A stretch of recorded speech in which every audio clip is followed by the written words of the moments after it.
Just what is it that you want to do? Well, we want to be free. And we want to have a good time. And that's what we're going to do. Okay, baby, let's go. We're going to have a good time. Mais avant d'aller à OD, t'as pas checké OD?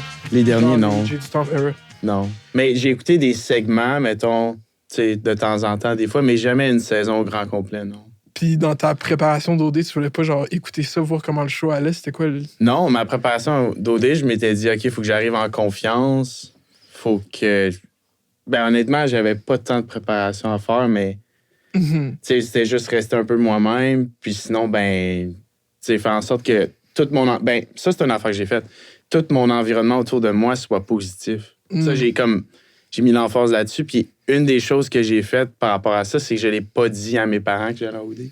Tu penses qu'il y aurait eu des pensées négatives par rapport à ça? Oui, puis ça a été comme confirmé parce que par la suite, en revenant d'Occupation Double, je leur en ai parlé, je leur ai dit, qu'est-ce que vous m'auriez dit la première fois si je vous avais dit, hey, je m'en vais à Occupation Double dans 1 mois. Puis, ils m'ont dit, clairement, on t'aurait dit comme, voyons donc. Au début, c'est ça qu'ils m'exprimaient. Ils me disaient qu'ils étaient tous surpris, puis ils n'en revenaient pas que j'aille là parce que. Fait que c'est juste. Fait que, ça a confirmé que, dans le fond, j'ai bien fait de juste le dire à ma sœur. Puis de... Il y aurait eu plein de sceptiques autour de oui. Juste d'avoir ça en tête, selon moi, ça fait en sorte que tu peux avoir une forme de censure par rapport à ce que tu vas faire pendant ton aventure. Mais ça, le fait d'être le candidat qui comme dit qu'est-ce qu'il pense, qui dit... Moi, je pense que le point tournant de ton aventure, puis que le Québec a vraiment... Parce que, tu sais, vous avez gagné de 2 façons. Je pense que l'aspect social, Solène, ses relations dans l'aventure, c'est ce qui vous a fait gagner votre billet pour la finale. Vrai. Mais qu'est-ce qui vous a fait gagner OD? C'est ta performance comme personnage en Occupation Double. Puis le moment tournant de ça, c'est vraiment quand tu dis à tout le monde, OK, mais est-ce qu'on joue toute une game ici? Parce qu'on joue toute une game. Puis le fait que tu aies brisé ce mur-là à OD, c'est là, est-ce que tu l'avais en tête ou c'est juste venu naturellement que tu étais comme, je vais caler l'affaire que tout le monde est ici pour des motifs, genre? C'était-tu réfléchi? Parce que moi, je me demande, tu sais, parce que, j'analyse OD sur cette chaîne YouTube depuis longtemps, puis là, je suis rendu dans plusieurs années, fait que c'est rendu vraiment plus intellectualisé que ça devrait, tu sais. Moi, c'est ça, je pose, là, sur comme ta question, c'est ça que j'aime, c'est une question qui est intemporelle, qui est pas comme fixée dans une saison d'OD, mais à travers l'évolution de l'émission. Ça, c'est intéressant. C'est ça. C'était-tu pensé ou c'était juste sur le fil, t'étais comme, non, mais est-ce qu'on joue toute une game live? C'est un mix des deux, probablement. Là. Quand tu dis un mix des deux, est-ce que c'était comme, je pense que le public va aimer ça? J'étais conscient de qu'est-ce que le public allait probablement aimer, oui. Clairement, tu sais. D'être comme no bullshit, genre comme non, moi je vais dire qu'est-ce que je pense, puis le fait que je dis qu'est-ce que je pense, ça va vous faire paraître fake. Ouais, mais en même temps, c'est que de dire la réalité telle qu'elle est, puis d'être très honnête, très franc, ça désarme ton adversaire en quelque sorte parce qu'il peut pas vraiment te manipuler, puis il peut pas comme pointer ta bullshit, tu sais. Fait que c'était une forme d'attaque, en quelque sorte, de juste comme de réellement dire les choses telles qu'elles sont. Ça, tu sais, c'est ça. Ça fait en sorte que tu peux pas être facilement attaqué, puis... Mais ouais, mais ça a été le contraire. Genre, le monde sont tellement attaqués. Puis, pas tant, non? Ben oui, quand même du monde qui bitchait sur toi dans l'aventure, là, surtout à la fin, là, quand t'étais stick sur Anna puis Mick, comme Christina. Mais tu sais, ça, c'est drôle parce que dans ton calcul, les statistiques de qui avait le plus de chances de gagner, j'arrive pas à croire que t'as regardé les émissions puis t'as pas vu l'édit qu'ils ont donné à Christina puis tu t'es dit « Ah non, mais le Québec va la détester, c'est aucune chance qu'il vote pour elle, tu sais. » Je me suis dit ça, mais je pensais pas que ça allait être aussi fort. Parce que c'est vraiment spécial, sérieusement, Occupation Double. Ouais, c'est... Parce que comme il y a une espèce de loop qui se fait de... dans le fond, on vit quelque chose dans les villas. La production, le film, la production sélectionne qu'est-ce qui va être montré au téléspectateur. Le téléspectateur a une réaction. La production observe la réaction des téléspectateurs et ajuste le prochain contenu en fonction de ça. Ça, ils font ça, genre ils checkent le feedback des... Clairement. Non, mais moi, je le sais même pas. Mais c'est mon hypothèse. Puis s'ils le font pas, ils maximisent pas les vues, puis ils maximisent pas la profitabilité de leur émission. Fait que, dans le fond, tout ça pour dire que il y a comme constamment... je sais pas où est-ce que j'allais exactement, mais il y a constamment comme une incidence de qu'est-ce que le public aime ou qu'est-ce que le public aime pas sur qu'est-ce que la production va montrer encore plus de... ou comme creuser sur certains trucs.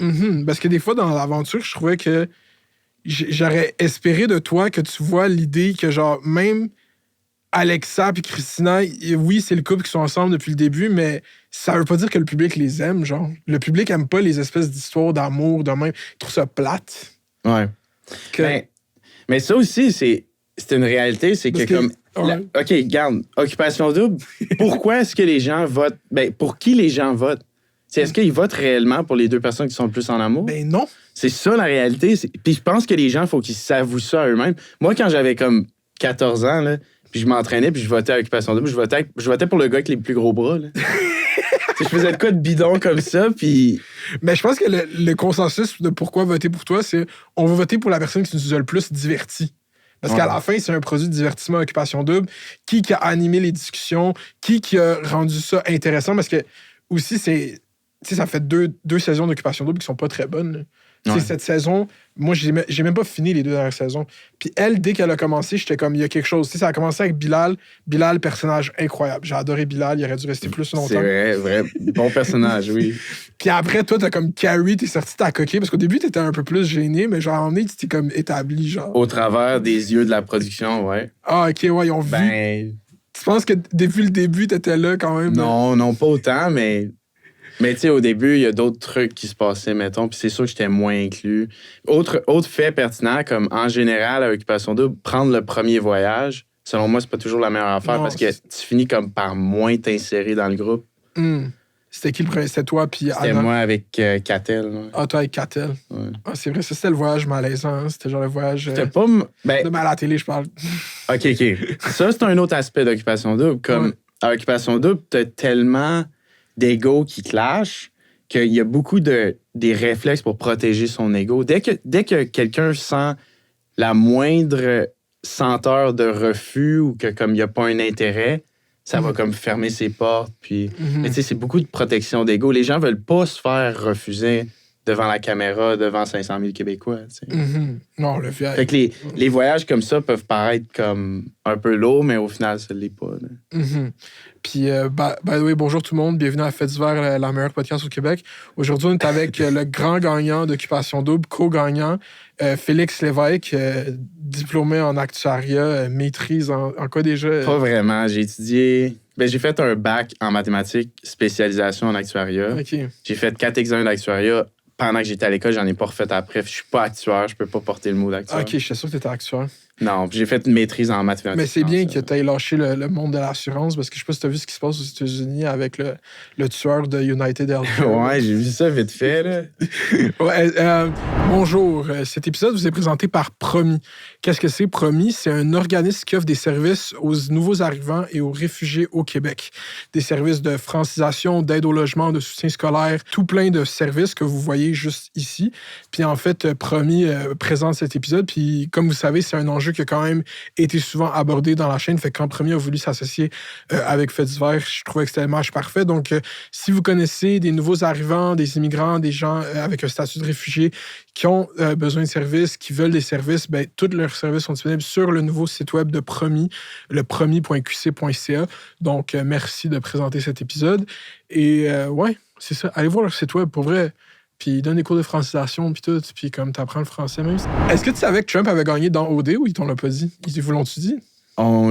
Ben, honnêtement, on était dans des chalets des chalets des finalistes pendant ce temps-là. OK, Puis ouais. moi, j'ai comme beaucoup poussé pour qu'on puisse regarder les élections américaines parce que Puis ils vous ont ça nous laissé. impactait indirectement les Canadiens. Ils nous ont laissés, ouais. OK, ouais. Si vous étiez déjà dans les chalets d'exclus au début du mois de novembre, Ben oui. On était dans les chalets des exclus pendant 5 semaines, ouais. ça, c'est fou. Est-ce que... On n'était plus bronzés du tout, là, nous autres, à la finale. Là. Mais il y avait beaucoup de rumeurs sur le fait que c'est à cause qu'il y avait moins de budget pour cette saison. C'est pour ça que les tournages étaient plus condensés. Est-ce que vous, c'est ça que vous sentiez, que comme les tournages étaient condensés? Parce que d'habitude, à OD, qu'est-ce que les candidats parlent en sortant, c'est « Ah, le temps est tellement long ». Mais on l'a pas senti dans cette saison que vous vous ennuyez tant que ça. Y avait-tu des longueurs ou c'était vraiment condensé, genre chaque jour? Ben, c'est... OD, en général, c'est quand même une épreuve de patience en tant que candidat. J'en ai juste fait un, fait que je peux pas comparer. Mais oui, il y avait des trucs que, à mes yeux, c'était quand même comme, tu sais, condensé beaucoup. Puis ça faisait en sorte que des fois, les relations humaines ou comme sentimentales ça évoluait d'une manière un peu spéciale. Comme quoi? Tu sais, je veux dire, un matin, tu as une activité avec comme la gang.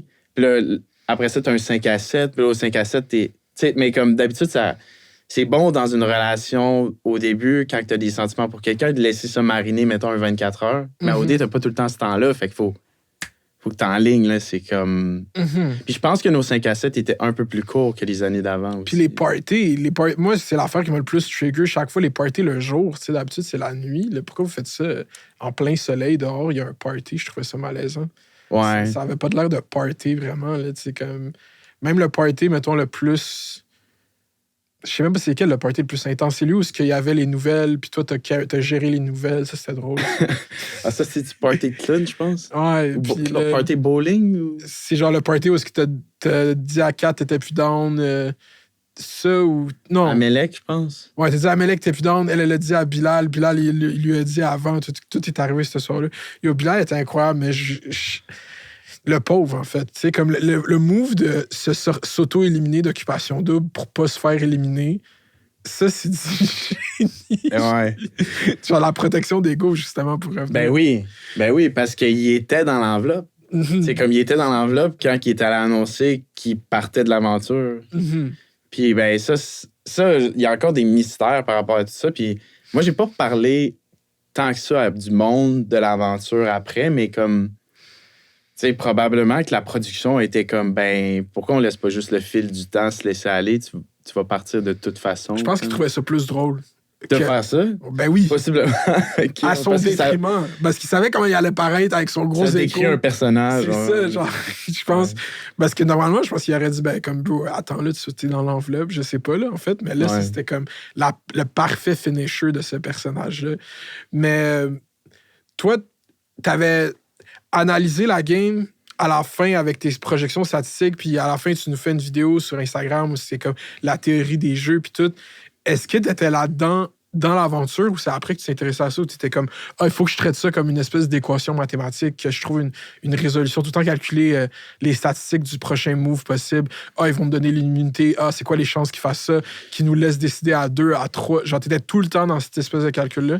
Non, comme... C'est ça l'image que il y a beaucoup de monde qui pense ça, mais je pense que, dans le fond, j'en étais conscient de l'incidence de toutes les relations, qu'est-ce que tu faisais, toutes les tables d'élimination, tous ces trucs-là. Mais je cherchais pas à l'exploiter activement. C'est spécial parce que Alexa, Michael, c'est 2 de mes bons chums. Mais comme dans l'aventure Occupation Double, j'ai été comme en relation de proximité plus avec Raphaël, Mamadou. Puis au final, ça a fait en sorte que comme Alexa, Michael, j'ai été beaucoup moins proche, mais c'est des gars que j'ai pas activement essayé d'aller courtiser pour que, dans le fond, on se développe des liens puis ça fasse en sorte que ça m'avantage dans le jeu. Je voulais pas faire ça, honnêtement. Je voulais juste laisser le jeu un peu aller, mais c'est ça, c'était impossible pour moi de me détacher de cet aspect-là qui rentre en compte, là, toutes les relations. Parce que c'est ça, Occupation Double, c'est optimiser tes relations sociales pour te rendre le plus loin possible. C'est ça, il y a la game.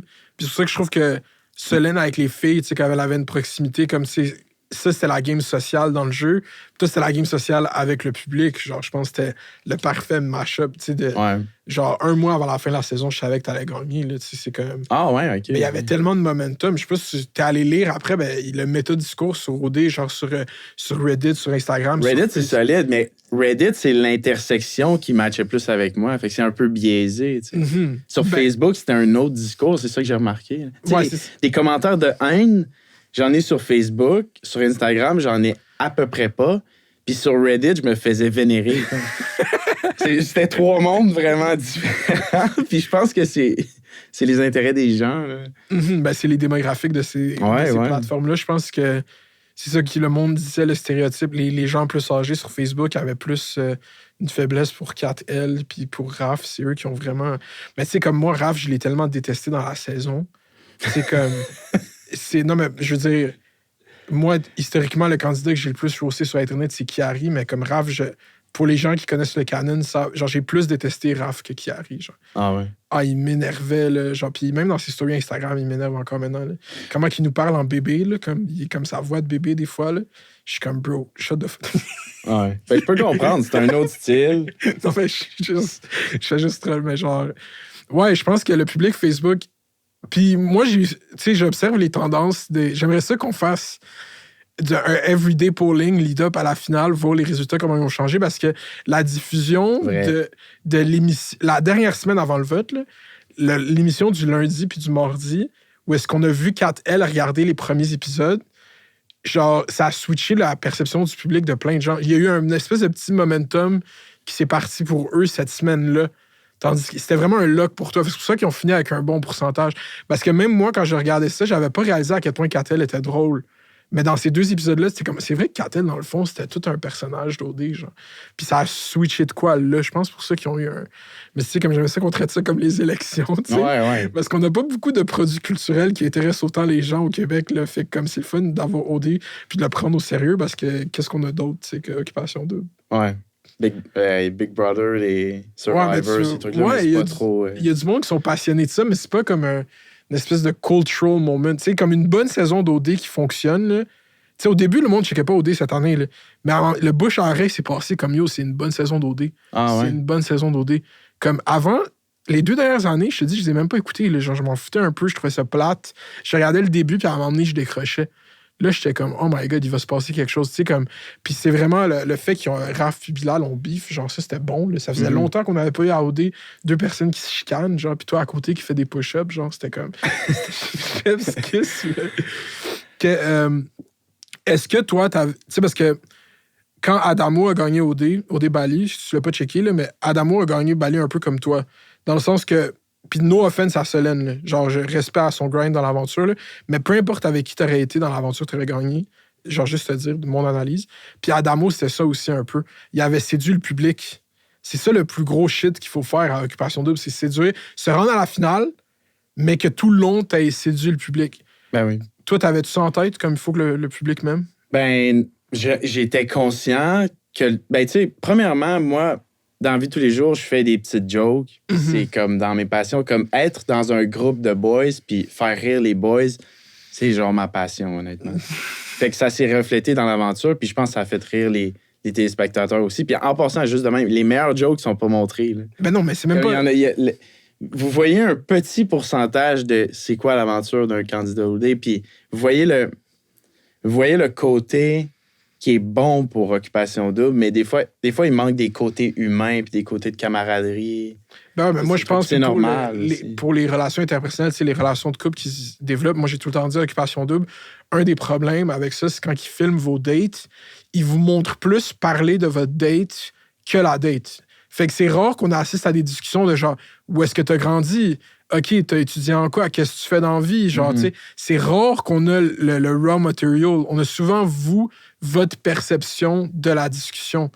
Puis ça, c'est un problème. Puis je parlais, genre, c'est parce que je pense que ces discussions-là sont trop longues pour les diffuser dans un épisode de 22 minutes. Voir vos vraies discussions, genre.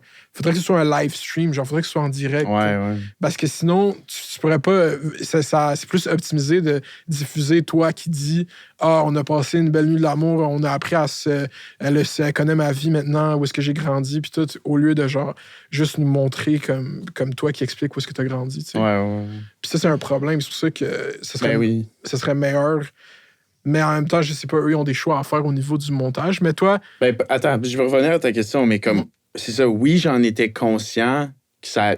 Ben, dans le fond, c'est ça, Occupation Double, je pense que c'est tu trouves ton match, puis après ça, il faut que tu places tes pions pour avoir accès à la finale, mais aussi, comme à travers tout ça, séduire les téléspectateurs, parce que sans les téléspectateurs, tu peux pas gagner.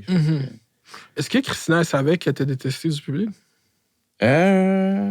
Avant, dans le chat des exclus, genre quand elle a checké ça, elle devait se dire comme, étais-tu mal contre la production qui l'ait monté comme ça? Pense pas, parce que ça reflétait des réactions qu'elle avait eues. Mais donc, non, elle était pas nécessairement surprise, je pense. Mais que ça l'aille, ben, c'est parce que ça a probablement aussi un effet boule de neige. Là. Des fois, il y a une personne qui dit « Ah, Christina, blablabla, négatif », puis là, t'en as 10 autres qui vont comme... Non, mais c'était comme... pas vivant. Genre, les derniers épisodes, les dernières semaines, là, surtout l'affaire avec Anna et Mick, toutes ces affaires-là, là, genre, il y a aucune façon que tu montres cet épisode à quelqu'un puis ressortes avec un commentaire positif à dire sur Christina. Ouais. Toi, je pense que t'es allé bold là, avec l'affaire de fermer tes yeux pendant la délibération. Comme je comprenais pas pourquoi t'es allé autant intense là-dessus parce que là, ça donnait la première affaire négative à dire sur toi. Là. Ouais, Il y mais a du OK, monde mais qui j'ai trouve ça fermé pas les yeux respectueux. après 40 minutes de discussion qui menait nulle part. Je veux dire, à un moment donné, il y a des limites à juste répéter les mêmes choses. Puis de toute manière, la production, on était conscient en nous envoyant là comme. Il envoie un gars borné, Félix, s'obstiner à table avec comme 2 autres bornés. Christina, avec ça non plus, il allait jamais changer. Là. Mais je trouve qu'il y avait une façon que t'aurais pu. Ils nous ont pas montré. Tu sais, comme Anna et Mick, c'était juste pas un bon couple, genre, c'était comme ça le faisait pas. Tu sais, comme il y avait aucun argument. Il y avait plein de. Faudrait qu'on le recheck, mais genre, il y avait plein de failles dans l'argumentaire qu'il faisait.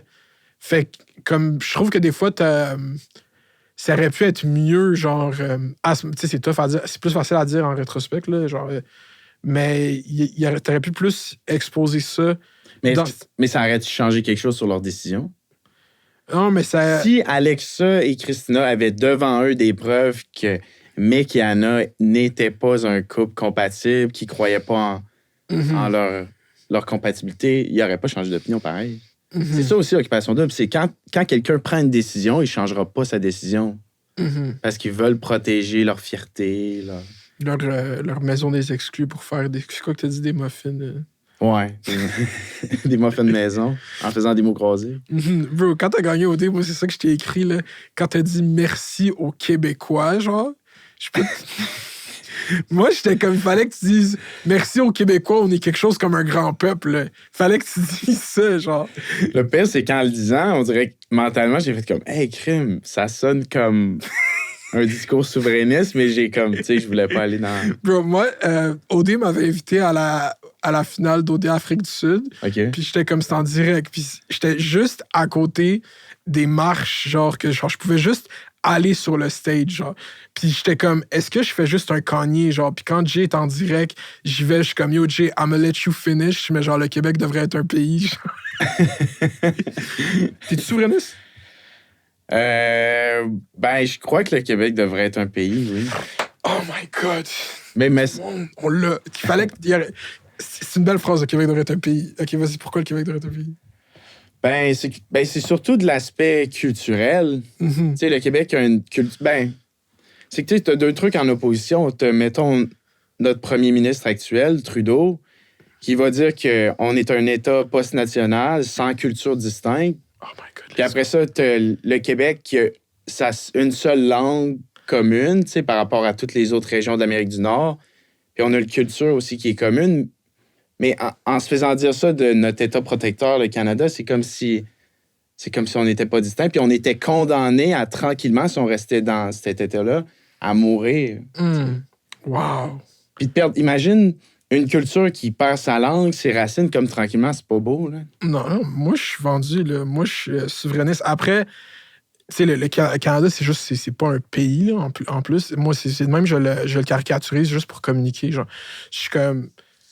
Si tu t'intéresses moindrement à l'histoire du Québec puis à l'histoire du Canada, ou qu'est-ce que le monde appelle le Canada, la seule conclusion, c'est l'indépendance du Québec. Genre, comme pour commencer l'histoire, en fait. J'aime cette image-là. Comme, on va, tu sais, c'est pas deny le fait que le Québec a une histoire, mais comme l'histoire avec un grand H là, de ce grand pays que va être le Québec, là, c'est comme après le référendum, après la victoire. OK, fait que c'est bon qu'on taille de notre côté. Genre, parce que là, le monde, tu sais, on a parlé d'OD pendant genre 10-15 minutes, mais genre, tout le monde sait que j'attendais juste de te demander, genre, si t'étais souverainiste. Mais est-ce que ça transparaissait dans mes...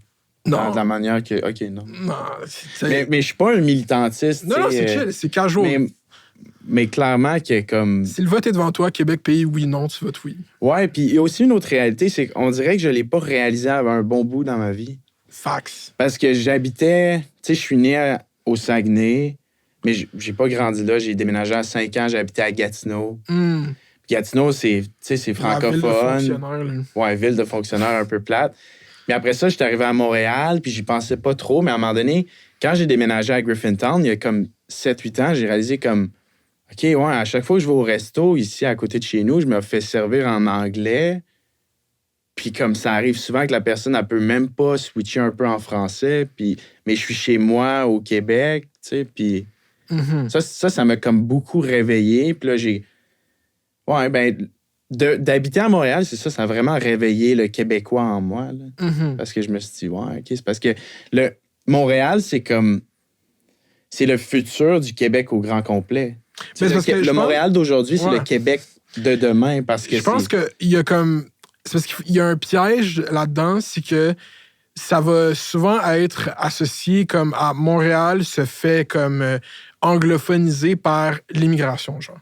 Puis le problème avec ça, c'est que ça stigmatise comme les gens qui sont issus de l'immigration, qui sont comme pas nécessairement les responsables, en fait, de ce qui se passe à Montréal. C'est juste, ils s'adaptent aux conditions matérielles autour d'eux. Fait que je comprends que surtout dans Griffintown, puis si tu vas plus à l'ouest, les gens qui vivent complètement en anglais à Montréal, c'est pas nécessairement juste des immigrants, c'est des gens qui sont là depuis des générations, des anglophones. Fait qu'il y a comme un piège dans genre faire comme « Oh, on va disparaître ». Au lieu de attribuer ça au régime fédéral, il y a beaucoup de ressentiment du mouvement indépendantiste qui va être sur les immigrants, genre. Ça, c'est un piège. Puis moi, c'est pour ça que j'essaie de rebrander l'affaire d'être souverainiste dans ma grande campagne de ramener la souveraineté chez les jeunes. Puis je te jure, c'est réel. C'est bien ça, si tu fais ça. Je savais pas que tu faisais ça activement. Là. Ouais, c'est comme... Ben, c'est qui va le faire sinon? Genre, je pense que j'ai... c'est une joke. Mais... C'est un peu vrai. Non, mais parce que... J'ai tweeté il y a 1 an et demi, le Québec devrait être un pays. Puis là, quand j'ai tweeté ça, il y a plein de gens qui ont commencé à m'insulter. Puis là, après, j'étais à la Radio-Canada faire une entrevue, puis j'ai dit le Québec devrait être un pays. Puis là, ils m'ont demandé pourquoi t'es souverainiste. J'ai dit à cause de la PCU. Puis là, tout le monde a commencé à rire. C'était un meme. Mais c'était juste une joke. J'ai dit ça pour susciter cette réaction. Parce que moi, je pense au marketing mémétique. Genre, c'est ça qui fonctionne bien.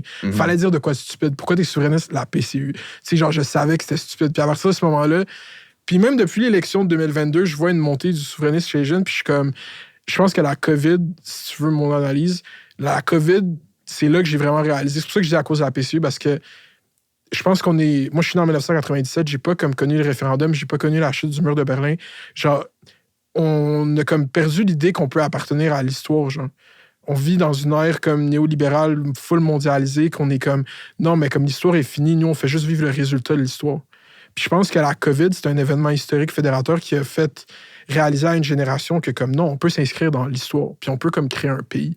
Puis je pense que c'est là que moi, vraiment... Puis je pense que le mouvement de comme meme de Reddit full souverainiste a commencé comme en 2022 à être vraiment plus mainstream. Puis là, il y a des edits souverainistes sur TikTok, puis il y a des mimes fruités, il est rendu full souverainiste. Tu sais, ça comme percole, ça se dilue, ça part de la niche. Puis dans genre 4-5 ans, ça va être comme discours mainstream. Genre tout le monde va parler de l'indépendance du Québec. C'est ça ma théorie, ouais. Faut que PSPP il chill un peu avec les affaires de anti-woke, même si comme il utilise Trump pour faire comme non, ça va me donner des points positifs. Mais je pense qu'il y a comme... Je pense qu'on va être un pays dans genre 2035, genre. Ah ouais? OK, parce que moi, je pense que la faisabilité va être difficile.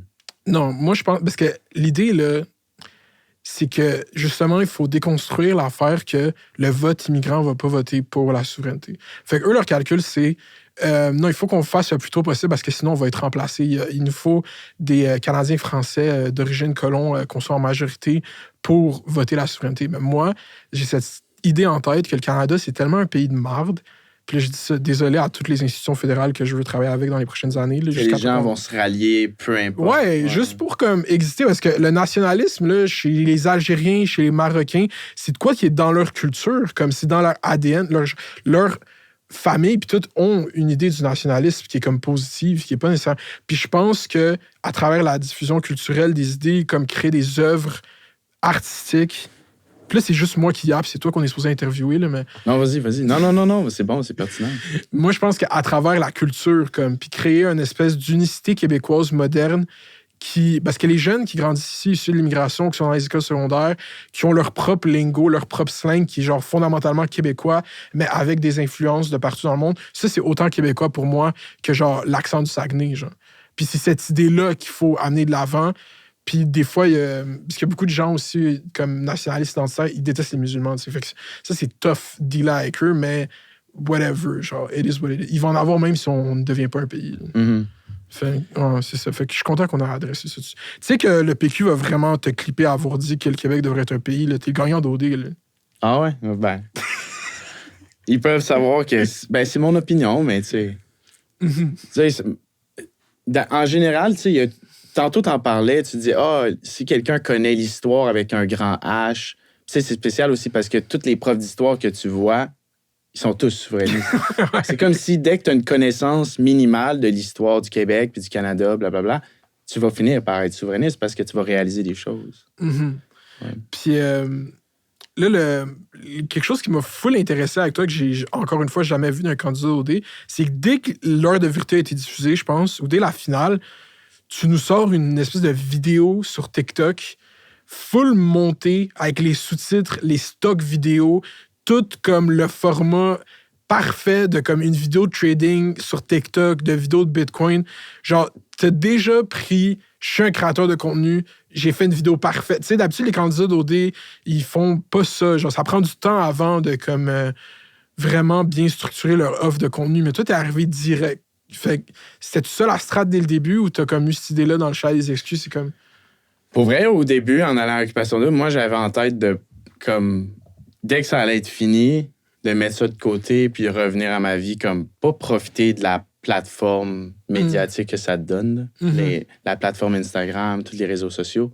Mais au fur et à mesure, j'ai comme réalisé dans le chalet des exclus, dans le chalet des finalistes, que ça pouvait être utilisé pour avoir une influence positive, puis que je pouvais faire des trucs par rapport à qu'est-ce que je connais bien, relié à ma job, mais aussi relié à comme voir les choses d'une manière rationnelle, d'une manière, tu sais, comme logique, analytique, exact. Puis, ben, je l'ai fait rapidement parce que on est sorti de tout ça. On est sorti un mardi, puis moi, le mardi après-midi, tu sais, j'étais connecté à mon ordi, je recommençais déjà un peu à travailler. Le mercredi, c'était une journée normale de job. Hier, c'était pas une belle journée pour les marchés boursiers. Là. C'était très... Ouais, non, t'as fait de l'argent, t'as short tout le monde, tu savais que ça allait arriver. Pas nécessairement, mais hier puis avant-hier, c'est vrai, c'était des journées difficiles. Le Bitcoin hier, c'était terrible hier. Mais le dollar canadien, il fail aussi, fait que c'est moins pire pour notre Bitcoin ici, je sais pas, là, mais que Bitcoin, ouais. Anyways. Mais ouais, fait que ça qui l'a... Mais tout ça pour dire que, tu sais, il y a du monde qui sort d'Occupation Double, puis selon moi, des fois, ils sont comme un peu morts cérébralement, on dirait. Ah ouais, attends, va là-dessus. Pourquoi, genre? Je sais pas, je pense qu'ils ont eu tellement de stimuli qu'après ça, c'est comme si la poussière retombe, puis ils sont un peu moins mentalement là, puis ils ont besoin comme de temps pour se reposer. Mais en même temps, la plupart des gens qui sortent d'Occupation Double en profitent pour sortir à droite puis à gauche, puis c'est correct, c'est leur affaire. Mais comme moi, je voulais retourner pour aller travailler, puis puis je voulais... fin de semaine. Des trucs comme ça, mais tu sais, ça leur appartient. mais moi, vraiment, comme je me suis dit, OK, comme j'ai une plateforme qui peut être utilisée positivement pour des Québécois, puis leur adresser la parole, comme... Puis c'est ça, c'est un choix, là, tu sais. Je me suis dit, comme c'est un peu une mine d'or que si je levais le nez là-dessus, il me semble que ça serait des belles opportunités que possiblement j'utiliserais pas, puis... Des opportunités comme toi, tu vois... Tu sais, parce que moi, quand j'ai vu ta première vidéo, la première chose que je me suis dit, c'est OK, dans 2 mois, Félix, il va vendre une formation, genre. Mais ça c'est pas vraiment mon but ultime, je pense, parce que, ben, ou si je le faisais, il faudrait réellement que je pense que j'ai une valeur ajoutée aux gens qui payent. Je refuse, tu sais, d'utiliser toute cette masse-là de personnes qui voient mes vidéos pour juste faire des profits sur leur dos. Il faut que ça ait une réelle valeur. Ça, c'est difficile de réellement faire quelque chose qui a une valeur pour eux. Là.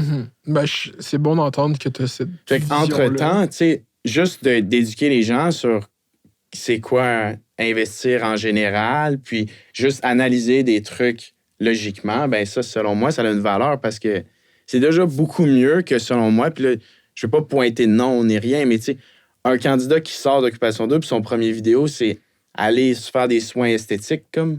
Dans ma tête, c'est... Il n'y a aucune pertinence à ça pour les jeunes personnes de 15, 16, 17, 18 ans qui forment leur identité puis qui sont exposés à ça. Comme moi, je trouve que ça...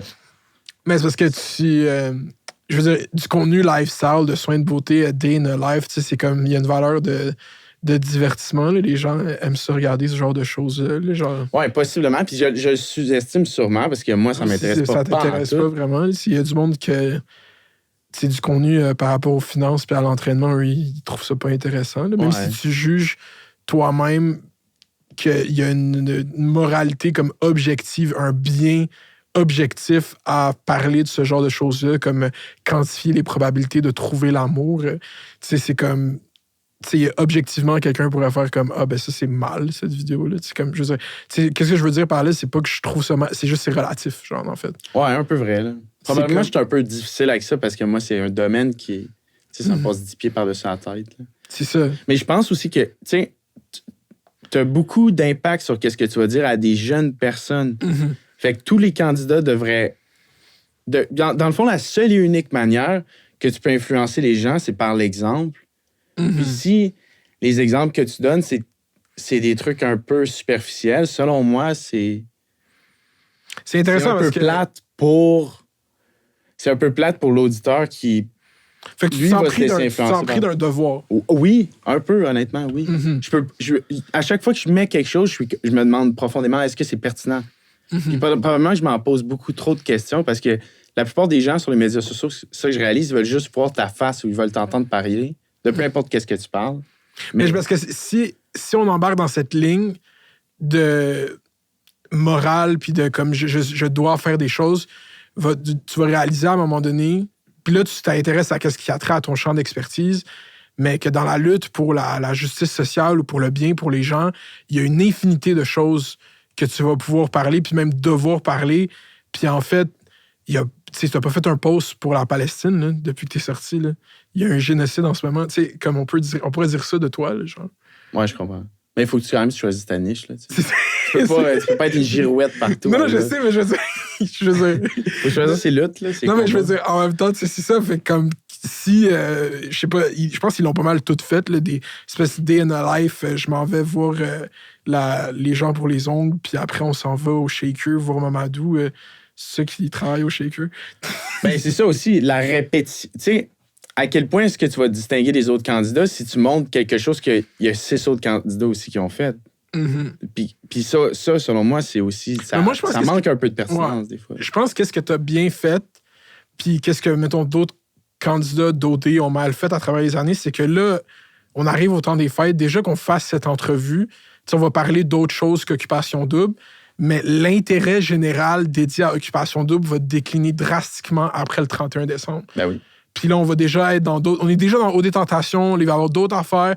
Puis là, ça va être l'été, là. Puis moi, le downfall d'un candidat d'OD, c'est vraiment à Oshéaga. Là, vous allez tous aller là-bas. Ça, ben, peut-être pas toi, là, mais les candidats. Puis ça va juste être avant qu'on annonce les prochains candidats.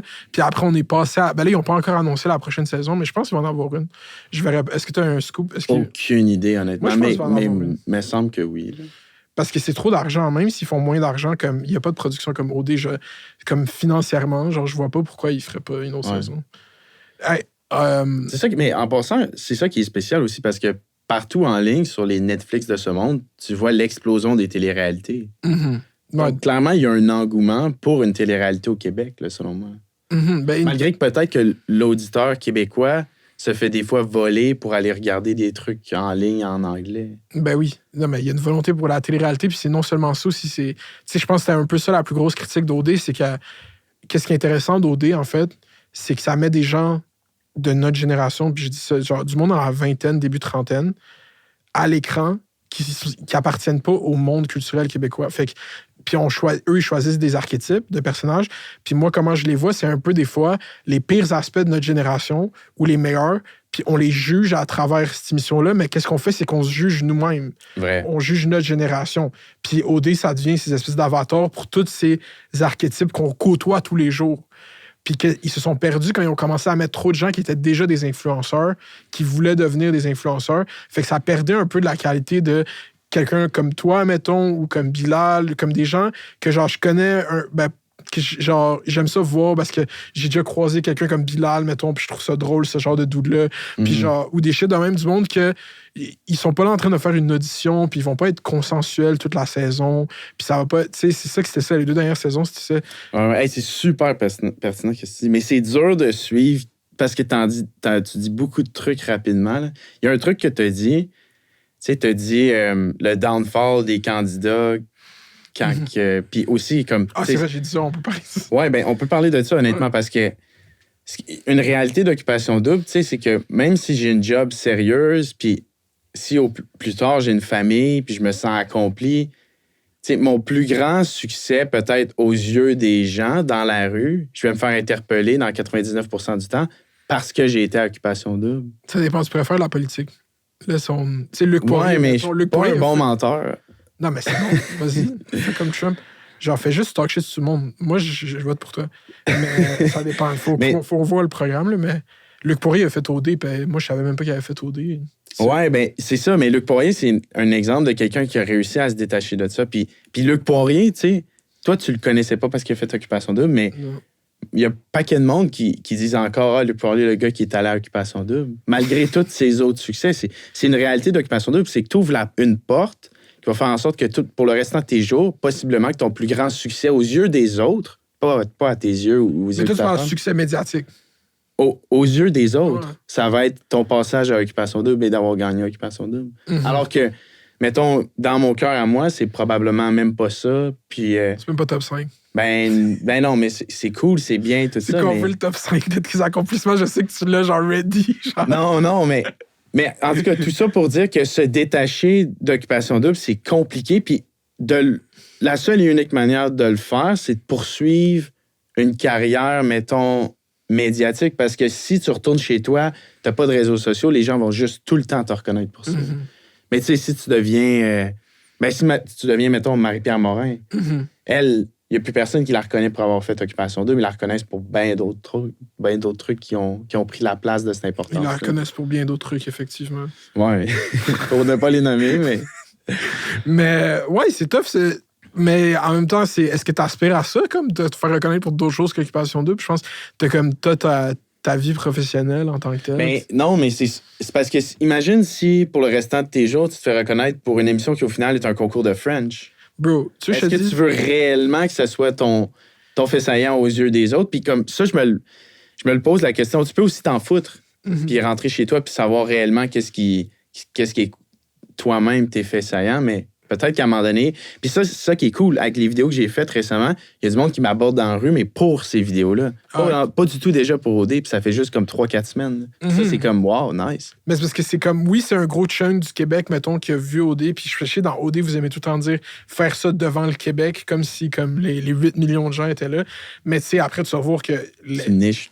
c'est niche, puis après, le contenu francophone sur Internet, c'est encore plus immense. C'est plus qu'1 milliard d'utilisateurs qui parlent en français sur Internet. C'est comme, tu sais, le sky's the limit, là, tu pourrais facilement te faire, si tu fais du contenu sur le Bitcoin ou sur les trading, tu sais, comme c'est tellement une grosse niche, tu pourrais être dans des podcasts en France. Je pense que j'essaie de voir comment on pourrait être brandé médiatiquement. Ouais, c'est l'idée un peu, tu sais, comme quand Elon Musk parle dans des podcasts de Joe Rogan, il y a cette stratégie de communication qu'il utilise, c'est que Joe va lui poser une question. Fait que là, Joe va faire genre, OK, mais mettons qu'on prend l'exemple de ce qui s'est passé récemment au New Jersey, les drones. Là. Fait que là, Joe va dire à Elon, genre, t'as-tu vu qu'est-ce qui se passe au New Jersey, blablabla. Puis là, Elon va prendre une pause. Puis là, il va faire genre, Yeah, I've thought about it. Puis il prend une pause encore. Puis là, il va te sortir une phrase ou un paragraphe comme si c'était un ordinateur, en fait. Comme s'il avait analysé toute la situation. Puis qu'est-ce qu'il va dire à ce moment-là?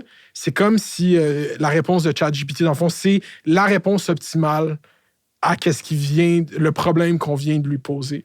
Puis ça, c'est sa stratégie de communication dans les podcasts. Comme si tu t'adressais à l'ordinateur tout-puissant qui est comme, c'est un génie, genre. Mais comme, souvent, qu'est-ce qu'il va dire? C'est pas nécessairement that insightful. Des fois, s'il parle de son champ d'expertise, s'il me parle de comment faire une chaîne de montage de Tesla, je vais faire, oui, t'as vraiment beaucoup étudié l'industrie, genre, tu sais comment faire des chaînes de montage, mais il y a des sujets où est-ce que son raisonnement, je vais comme pas le faire comme c'est insightful, mais l'aura qu'il met sur son opinion est captivant pour les masses, genre. Fait que je pense que ce serait ça un peu... Je pense que c'est ça un peu les gens ils ont aimé de toi, genre. C'est comment Je sais pas non plus si... Tu sais, ces temps-ci, quand je mets une vidéo en ligne, est-ce que les gens trouvent mon contenu pertinent, ou veulent m'écouter parler en tant que personne? Tu sais, toi aussi, ça s'applique à toi.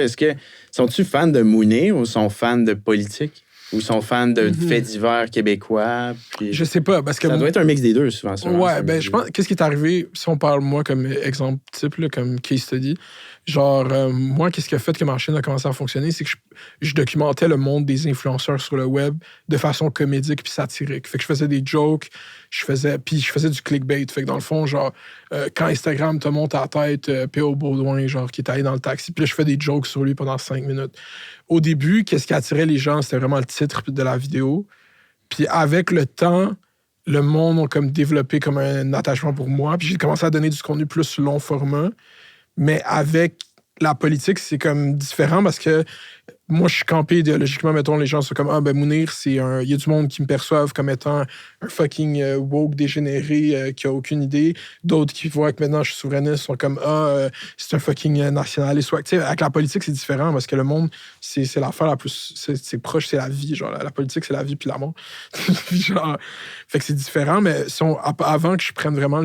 Mais ça a tout le temps été un peu politique, mais depuis que je fais vraiment juste ça, le monde, il s'attache à toi un peu, mais aussi avec l'Internet, c'est que on n'est pas, genre, j'avais pas un cold following. Genre, oui, il y a des gens qui te suivent et tout, mais si tu leur donnes rien, ils vont décrocher, ils vont passer au prochain. Là. Comme je pense que c'est ça aussi avec l'Internet.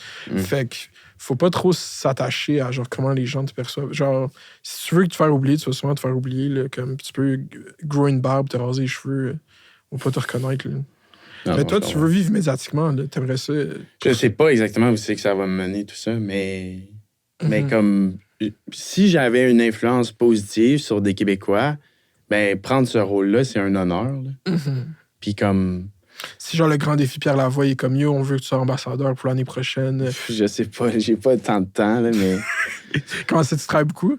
Ouais, vraiment, c'est ma job, moi. T'as une entreprise, genre, t'es self-employed, tu fais ça indépendamment? Ouais, c'est indépendamment, mais ça l'occupe beaucoup de mes journées. Puis, tu sais, mettons, en ce moment, là, c'est... Tu gères des portefeuilles pour du monde, genre? Non, c'est mes propres trucs, dans le fond. Fait que tu fais juste grind la finance pour toi-même, constamment. Puis c'est genre... Puis qu'est-ce que tu penses de la financiarisation du monde?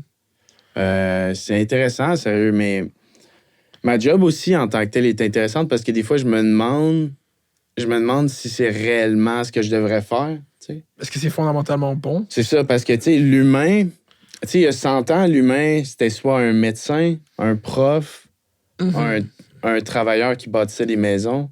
Tu sais, après ça, t'as l'humain qui a comme complexifié sa vie, puis qui a inventé des produits financiers, de la comptabilité qui entoure que tu parles d'aliénation, mais on est déjà dans Marx, vas-y, man. Fait que tu sais, au final, dans le fond, ma job en tant que tel, ou un développeur logiciel en général, quelqu'un qui est un programmeur, c'est un peu comme une complexité de ce que l'humain a créé. Puis au final, est-ce que c'est réellement ce qu'on devrait faire? Tu sais, c'est gratifiant d'être un prof ou de bâtir des maisons ou d'être un médecin, d'être une infirmière, mais d'être chez toi en boxeur, puis programmer, puis construire des algorithmes de trading, comme...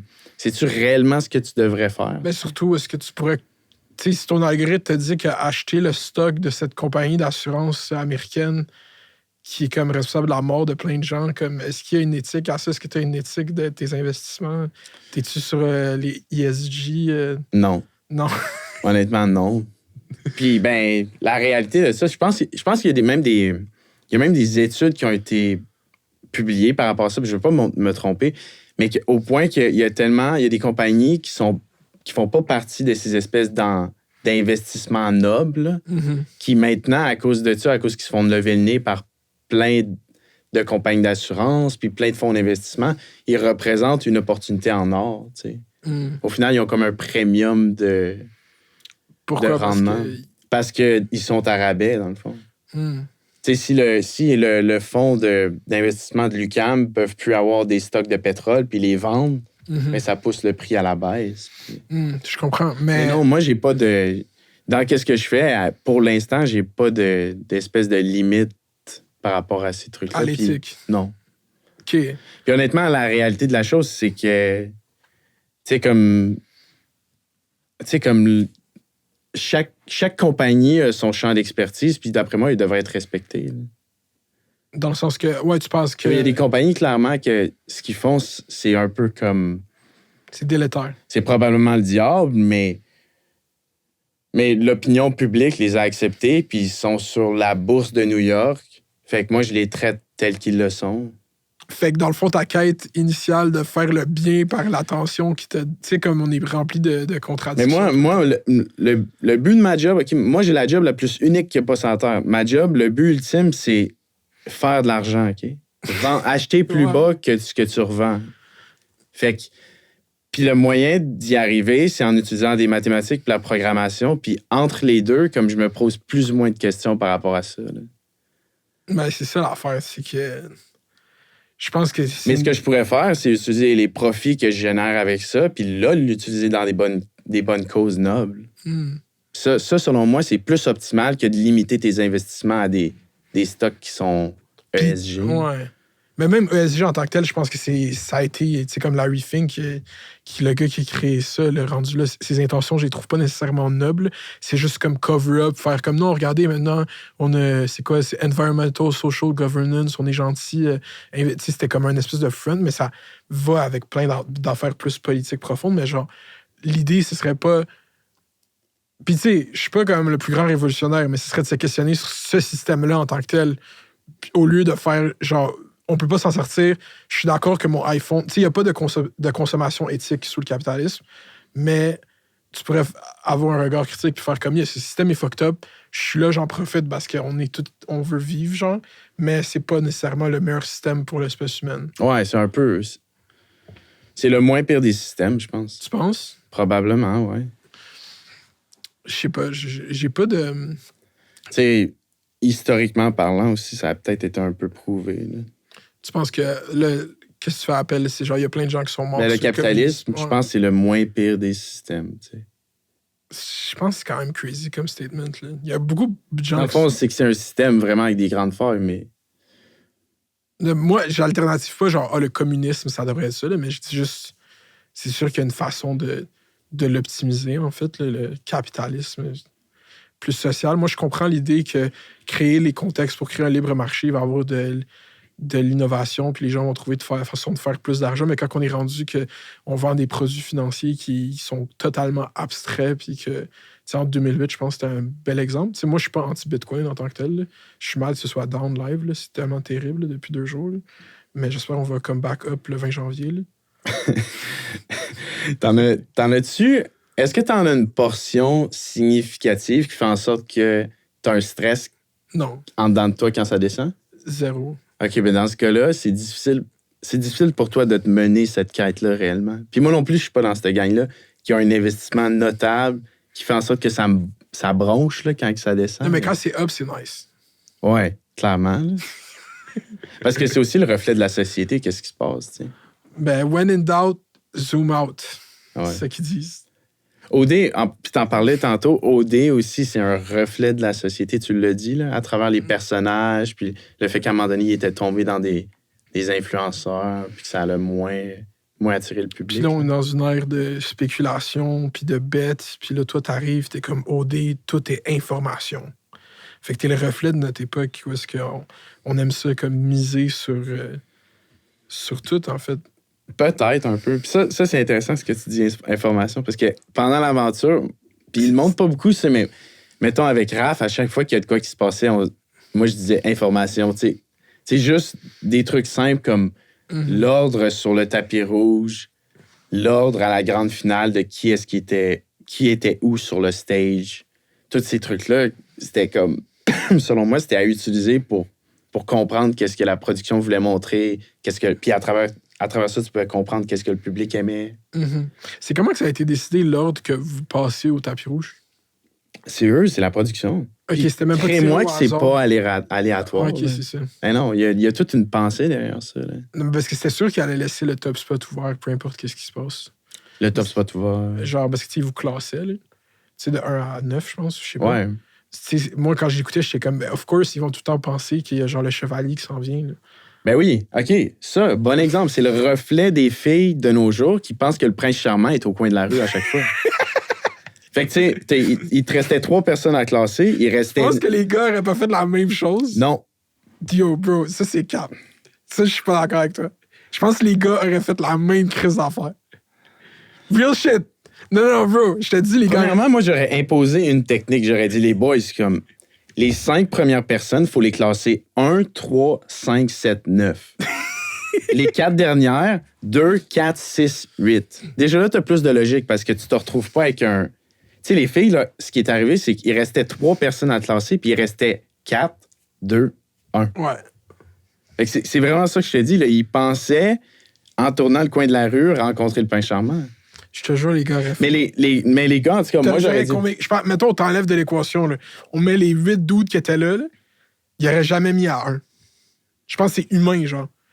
On est optimiste. Je pense que c'est un comportement humain. Peut-être. Mais il y a des... Tu sais, en tout cas, moi, je trouve leur méthodologie était bien moyenne. Puis en passant, autre sujet par rapport à ça, est-ce que tu penses que l'inverse se serait fait? De classer les gars. Que les gars classent les filles? Je pense pas qu'ils l'auraient mis, non, à la télé, non. C'est terrible un peu. Parce que c'est le reflet de qu'est-ce que le Québec pense. De l'hégémonie matriarcale, société d'hommes dominés, c'est ça. Ouais. C'est ça que tu veux dire. Ça aussi, c'est intéressant, tous ces trucs-là. Là. Les gars, on en parlait. Là, est-ce que l'inverse se serait fait? Non, mais visiblement, l'inverse ne serait pas fait parce que... Ça serait pas fait, selon moi. Déjà, de base, comme... Je pense que comment ton corps, mettons, a été traité pendant la saison par les caméras, je pense pas qu'on aurait traité le corps d'une fille comme ça. Non. Mais Solène, ils l'ont un peu fait. Ils l'ont fait? Quand même un peu. Je trouve, toi, c'était crazy. J'étais comme, hey, à quel point qu'on a des shots des abs à Félix dans ce show, genre. Ouais. Mais moi, ça me dérange pas. C'est tel que je suis, puis tu sais, ça fait partie de moi, puis je sais que ça peut attirer une caméra, puis c'est normal, puis c'est pas grave. Mais c'est parce que l'affaire, c'est qu'il n'y aurait pas eu cette affaire-là avec des femmes parce que ça aurait été... C'est déjà un mécanisme qui se passe, genre le regard sur le corps des femmes, sur leur beauté, c'est quelque chose qui est comme tout le temps présent dans la société. On va tout le temps les sexualiser, on va tout le temps les objectifier. Fait que c'est ça un peu la contrebalance, c'est comment on va le faire aux hommes parce que c'est moins dangereux, c'est moins délétère, c'est moins genre problématique. En fait, c'est ça le mot qu'ils utiliseraient, genre comme Ouais. parce que c'est comme une réalité qui est juste réelle, comme, Ouais, potentiellement. qui est dommageable pour les femmes, genre. Mais indirectement, ils l'ont un peu fait. Puis ils l'ont fait, mais à moitié. En disant, OK, les Québécois, votez pour votre top 3. Ben ouais, mais Mais c'est beaucoup moins drastique que 1, 2, 3, 4, 5, 6, 7, 8, 9. Mais le top 3, je trouve qu'ils sont pas nécessairement allés sur la beauté. Là. Ils sont allés sur le portrait. Parce qu'on avait la vidéo, on avait une vidéo d'eux qui parlent. Tu penses que c'est les trois... Genre, moi, j'ai pas voté pour le top 3. Là. Je suis pas engaged comme ça dans OD, mais je pense qu'on faisait un... Après, c'est subjectif. Ben non, mais moi, je pense que les gens ont beaucoup voté par apparence, clairement. Non, je pense que c'était vraiment les portraits. Ah ouais? Ouais.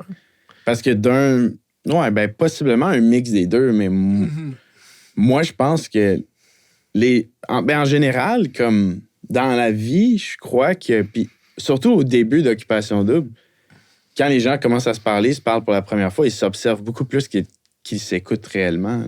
Le beauty privilege. Ben oui.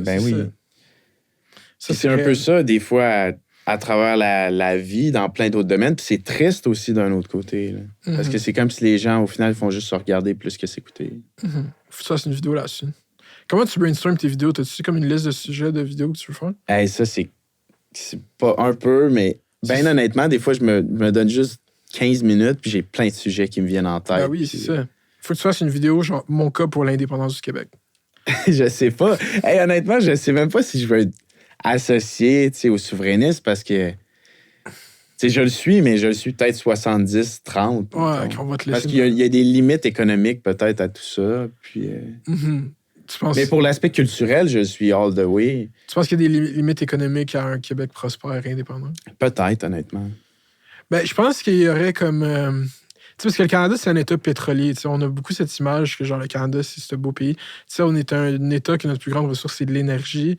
Après, le Québec, je sais que ça va aller comme contre l'avis des environnementalistes, puis moi avec...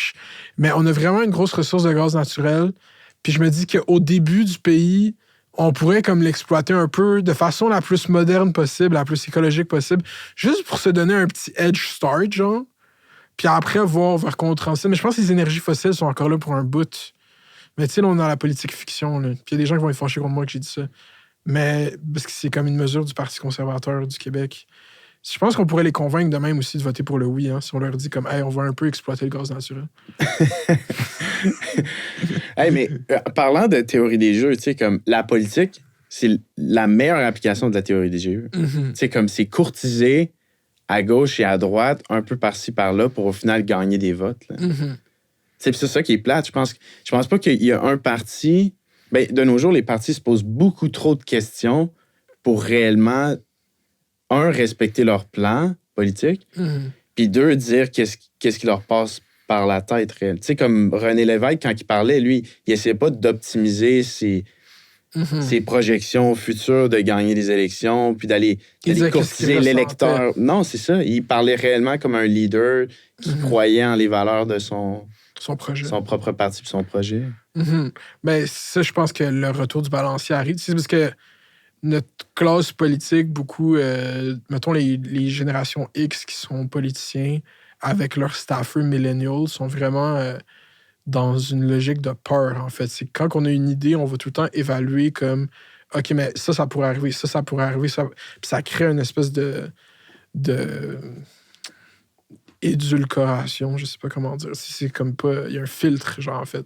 Tandis que Trump, c'est comme le retour du balancier, genre. Trump, il va dire de quoi? Si tu trouves ça wrong, 2 heures plus tard, il est dans une autre entrevue, il va faire « Ouais, t'as dit ça tout à l'heure, c'était fucked up. » Il va juste dire comme « Non, j'ai pas dit ça. » Puis genre, continuer sa journée. Puis ça, c'est du génie. Le fait qu'il y a unlock que les politiciens peuvent faire ça maintenant, juste mentir, c'est parfait, genre.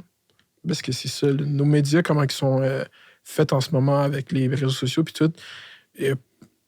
On juge les choses comment elles sont présentées maintenant. On s'en fout de avant puis après. À ce moment-là, ça m'a fait ressentir ça. Fait que, il dit il y a des millions puis des millions d'immigrants illégaux qui rentrent chaque jour. C'est comme quoi, bro? Des millions puis des millions? Il fait des hyperboles tout le temps. Là, comme... Puis les politiciens, ils font pas... Ben, ouais. Mais, tu sais... c'est vrai, les mensonges. Il y a tellement de mensonges de nos jours. Il y a une podcast... Les ficelles. Eux, dès le début, c'est une podcast d'analyse d'OD. Eux, dès le début, ils ont spot que t'étais sous théorie des jeux, puis ils ont commencé à théoriser le fait que t'étais sur la théorie des jeux. Je sais pas si t'as vu ça. Le monde m'a écrit des messages par rapport à ça, mais j'ai jamais été regardé. Il y a un paquet de contenu que j'ai pas consommé. Je pense qu'il y a du contenu pour 1 an. Genre. Ouais, puis chaque... tu sais, moi, je savais pas tant c'était quoi la théorie des jeux, mais eux, ils étaient comme... dès le début, ils étaient comme, ouais, Félix, c'est un fan de la théorie des jeux. Fait que ton jeu... Mais c'est quoi la théorie des jeux? En fait, j'ai écouté ta vidéo l'autre fois, j'étais comme... Ben, en gros, c'est juste que c'est étudier mathématiquement comment une situation va évoluer quand la situation implique plusieurs personnages, plusieurs personnes avec des intérêts différents ou communs à l'intérieur de... dans une situation où est-ce qu'ils ont des règles précises, tu sais. Fait que, tu sais, admettons que les 3, ici dans la salle, on doit choisir où est-ce qu'on va souper ce soir. Pour la prochaine heure, probablement que tous les trucs qu'on va se dire, ça va avoir un impact sur qu'est-ce qu'on va finir par aller souper ce soir. T'sais, on est un nombre impair, fait qu'il y a peut-être comme... Tu sais, tout ça, c'est... Dans le fond, c'est... C'est genre cartographier, genre schématiser un peu tout. Ouais, puis un exemple de domaine que ça s'applique beaucoup à ça, c'est le poker. Tu sais, le poker, tu peux bullshitter, comme tu peux avoir des bonnes cartes, puis après ça, mais il faut pas tout le temps que tu bullshit, et il faut pas non plus tout le temps que tu attendes les bonnes cartes, tu comprends? Ça fait partie, c'est comme mathématiquement étudié à fond, là, ces domaines-là. Là. Puis la politique, ça s'applique à ça, entre autres, parce que, tu sais, il faut que je te séduise, toi, parce que tu es un fan du 3e lien. Mais il faut aussi que je te rappelle que tu aimerais ça avoir du transport en commun à Montréal gratuit, mettons. Puis toi, qu'est-ce que tu penses du 3e lien, dans le fond? Moi, je suis détaché de ça, mais je pense que ça faisait pas grand sens. Là. Promouvoir le transport en commun, c'est probablement la meilleure solution. OK, based. OK. Moi, j'ai plus le droit de parler du 3e lien. J'ai une... Fait que tu passes à travers moi pour en parler. À ce qui paraît, je connais pas la réalité du transport à Québec, blablabla, ce qu'ils disent. Mais c'est vrai, c'est une réalité différente. C'est la réalité montréalaise. Puis là, moi, ça a changé parce que là, j'ai une auto, mais avant ça, là, justement, je suis venu en communauto, puis j'utilise beaucoup le transport en commun, mais c'est pas ça à Lévis. Mais tu peux pas dans Griffintown, y a-tu le REM proche de chez vous? Il me semble non, c'est pas là. Pas tant, non, mais je monte, puis je m'en vais prendre le métro. C'est OK.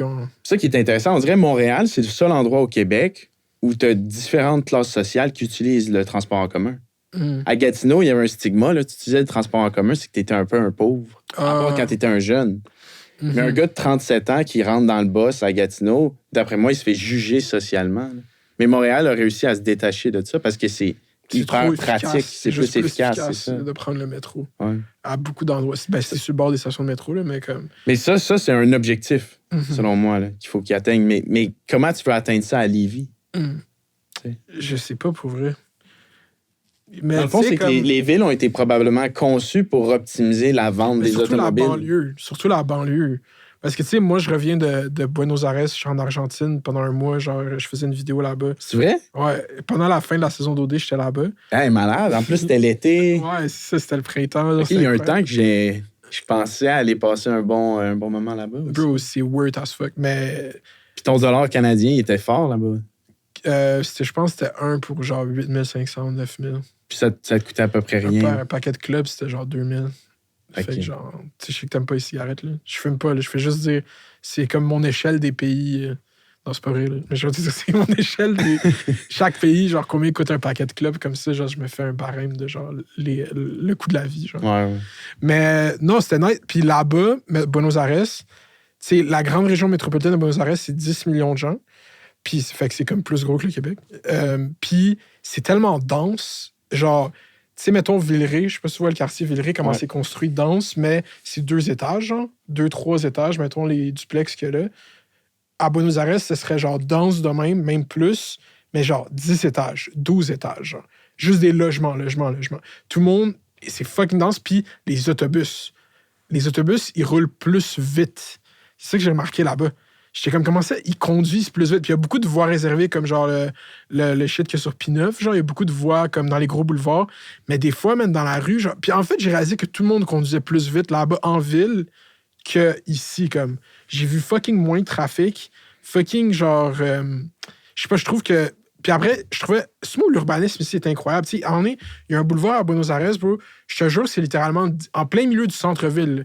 10 voies one-way, genre. Juste comme unleash, genre. Puis j'étais comme genre... Yo, puis il y a plein de transports en commun, plein de bus.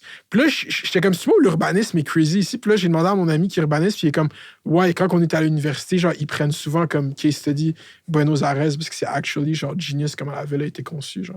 Fait que, genre, mon œil était pas, genre, je croyais que j'étais fou, genre, j'étais comme, cette ville est incroyable, genre, niveau urbanisme. Puis, ouais, eux, les autobus, ils ont compris le shit. Mais tout le monde conduit mieux, plus vite, genre. Nous, ici, nos rues sont étroites. Puis comme, on peut pas comme redesigner, genre, à Montréal. Puis la banlieue, c'est moi, je viens de Laval, bro, genre.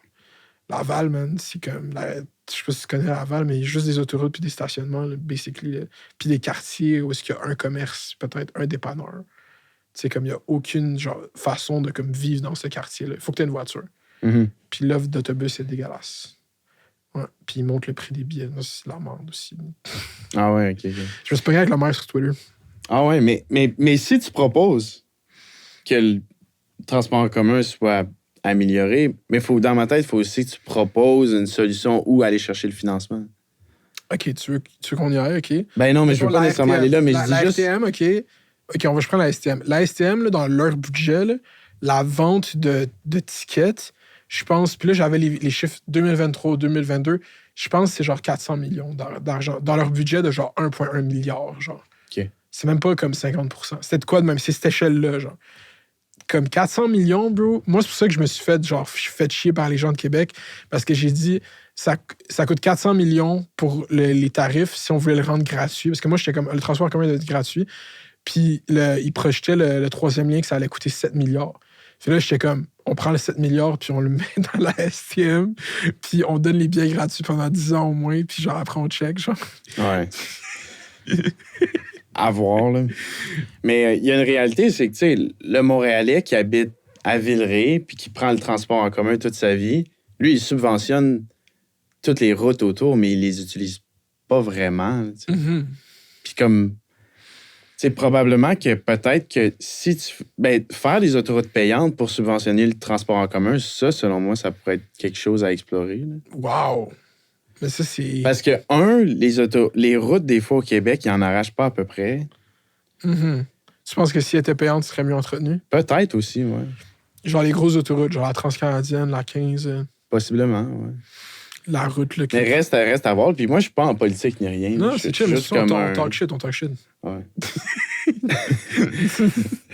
Mais, ouais, Mais c'est malade. Je savais pas que tu étais autant politisé. Comme je savais pas que tu allais activement m'en parler ici, je pensais vraiment. mais je pense que c'est parce que sinon, après, c'est comme. On pourrait parler d'OD pendant 2 heures. Non, tu fais vite le tour, là, tu sais. Oui. Genre, c'est comme, ouais, qu'est-ce que t'as pensé? Mais tu sais, je te dis, par exemple, pour revenir à OD, là, genre, t'as tellement été. Genre, moi, comment ça fonctionne OD, là, il y a des gens que j'aime pas, genre, dans OD. Puis c'est rien contre eux, genre, mais c'est vraiment, je regarde ça comme un show, genre. Ouais. C'est normal. Puis moi, genre, live, si je la croisais, là, Anna, j'ai rien contre elle. Là. Mais dans le show, genre, elle m'énervait tellement, là. Puis t'as tellement été comme le représentant de, comme, le fait que je l'aimais pas, genre, dans ce moment-là. J'ai tellement aimé ça, genre, le fait que toi, avec, t'es aimes pas, genre. C'était vraiment puissant, là. J'étais content. Là. Je me rappelle comme avant, dans le chalet des finalistes, avec Raph, on parlait de l'heure de vérité. Puis j'étais comme, ça se peut que je parle de ça, ça se peut que je parle de ça. Puis Raph, il me disait, OK, ben moi, il me reste je vais probablement valider avec un candidat qui est déjà sorti pour voir c'est quoi l'opinion du public sur ce candidat-là avant d'en parler. C'est qui voulait parler de Bilal? Non, c'est d'autres trucs, d'autres candidats. Mais moi, j'étais comme... Il a rien dit dans l'heure de vérité, Raph. Il n'a pas dit grand-chose, non. C'est ça. Mais comme... Puis c'est peut-être à cause de ça aussi, mais comme...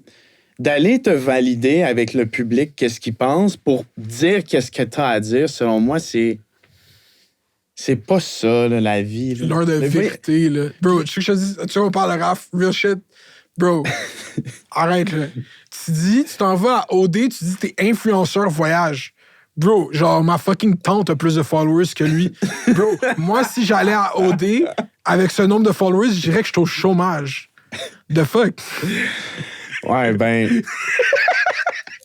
je sais pas exactement c'était quoi sa job avant ni rien, mais une réalité d'OD, c'est que la job qui est écrite en dessous, le descriptif, n'est souvent pas le bon, selon moi. Ah ouais, c'est souvent... ça? Ben, parce que... Ben, là, mais... Parce qu'agent immobilier, c'est en train de... Je me suis inscrit au cours avant d'aller à OD. Je vais écrire que je suis agent immobilier. Il y a ça aussi, je pense, des fois même. C'est pas normal qu'il y en ait... Ça, c'est un de tes meilleurs calls dans la saison. C'est pas normal qu'on soit genre 7 à... Je sais combien. 5 sur 24. Ça voudrait dire qu'au Québec, techniquement, tu as 20% des gens qui sont des courtiers immobiliers. C'est non. Mais c'est comme si ça reflète la population. Je pense que ça reflète le fait qu'on a une crise du logement, puis une surfinanciarisation du logement, puis les gens voient ça comme une opportunité d'affaires au lieu de comme un droit, genre. Mais ça reflète aussi le fait qu'à la occupation double, ça bénéficie beaucoup à un courtier. Un courtier immobilier qui gagne occupation double va potentiellement, selon moi, va augmenter... même pas, il n'y a même pas à gagner, dans le fond. Il y a juste à y aller. Il peut doubler, tripler son chiffre d'affaires dans les 3, 4, 5 prochaines années, là, s'il fait bien ses affaires. Puis en passant, faire ça, aller à l'occupation double pour indirectement être exposé si tu as un job public, c'est parfaitement correct, selon moi. Ouais, les moins, c'est de ne pas le reconnaître. Je pense que parce que vu que tu as établi le fait qu'on peut parler méta, en fait, on peut parler de comment qu'on est perçu, comment qu'on pense qu'on est perçu, pourquoi qu'on est là.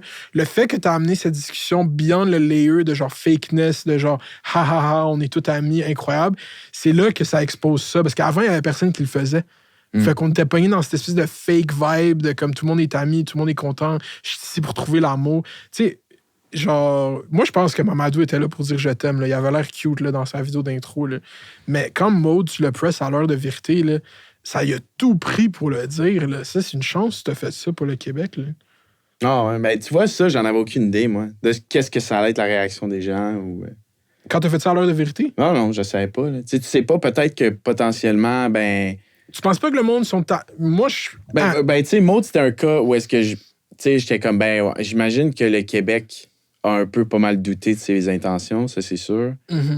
Mais en même temps, tu sais jamais vraiment comment que le Québec va te percevoir. Puis moi, ma philosophie, c'était fous-toi-en. Parce que la petite niche qui pense comme toi est beaucoup plus importante que la masse que tu vas décevoir. On s'en fout, là, d'eux autres. Là, c'est ça.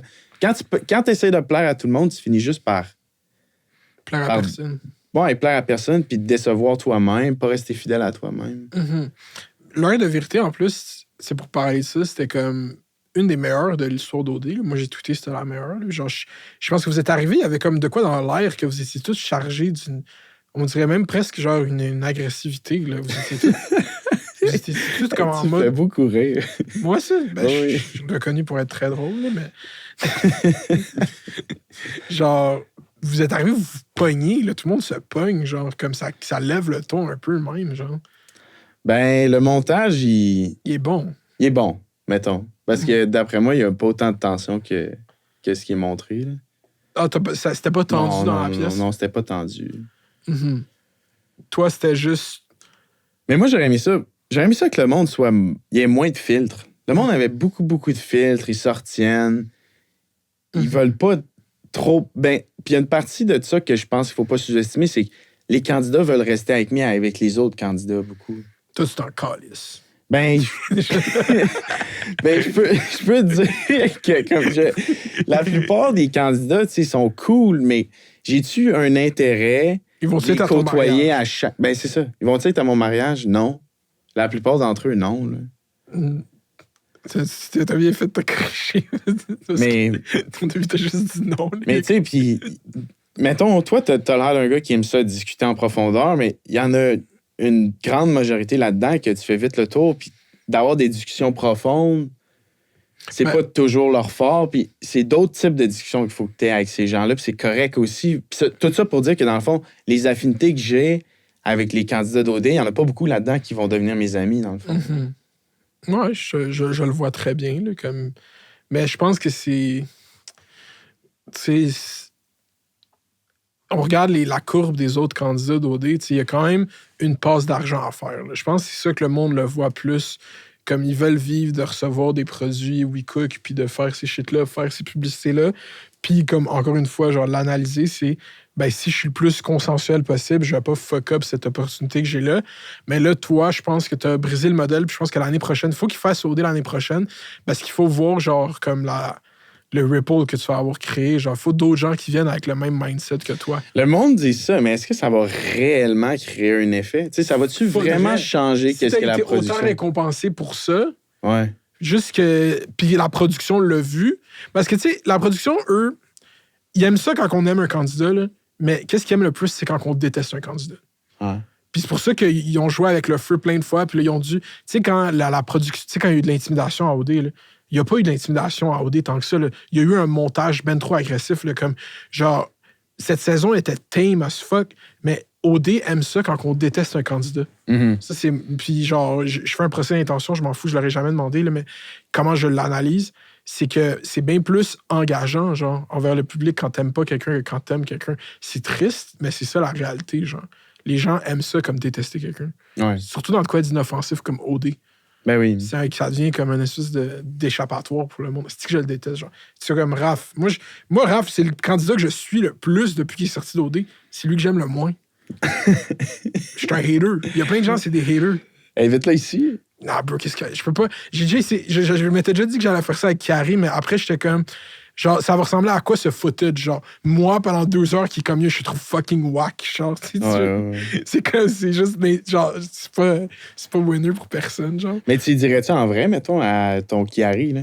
Chiari, j'ai dit, je trouve ouais. que... Ouais, tu l'as dit, OK. Pas en vrai, là, mais en DM, j'ai dit, oh, bro, parce qu'il m'écrivait, il était fâché. Tu sais, parce qu'avant, mettons, imagine, avant... Comme qu'est-ce qui a vraiment fait viral ma chaîne YouTube, mettons, c'est que le dimanche, l'épisode d'OD, le lundi, je postais une vidéo, puis genre, je roastais, mettons, OD, genre. OK. J'étais comme, ah, ça c'est bon, ça c'est pas bon, lui il me gosse, lui je l'aime. Puis ça, je faisais ça quand Carrie était beaucoup dans OD, puis genre, je faisais tout le temps des jokes sur qui c'était rendu un running gag, genre, que je le trouvais cringe, genre. OK. Fait que quand il est sorti d'OD, il m'a juste genre écrit, puis il était comme fâché, genre, puis tout. Puis il m'a diss à des endroits sur Internet, puis là j'ai répondu, puis là, blablabla. Ah ouais. J'ai rien contre lui, là. Je le trouvais gossant dans un show de télé. Ben non, mais honnête. Puis la réalité de la chose, c'est que, tu sais, parle-en bien, parle-en mal, mais lui, ça a sûrement fait booster ses affaires. Je sais Ben pas oui. ce qu'il fait exactement, mais s'il est dans la sphère Il est publique. DJ. Un DJ, bon. Toi, tu pourrais être DJ. T'aimes-tu la musique? C'est quoi ton genre de musique préféré? Avant de venir ici, j'étais avec Solène chez nous, puis on écoutait Amélie Poulain. Amélie Poulain, la soundtrack du film. Ouais, mais des fois, souvent, j'écoute du techno, du Du trance. house, J'écoute genre? tout. Ouais, beaucoup de house. Quand je m'entraîne, mettons, ou que je programme, là, puis je veux full concentrer.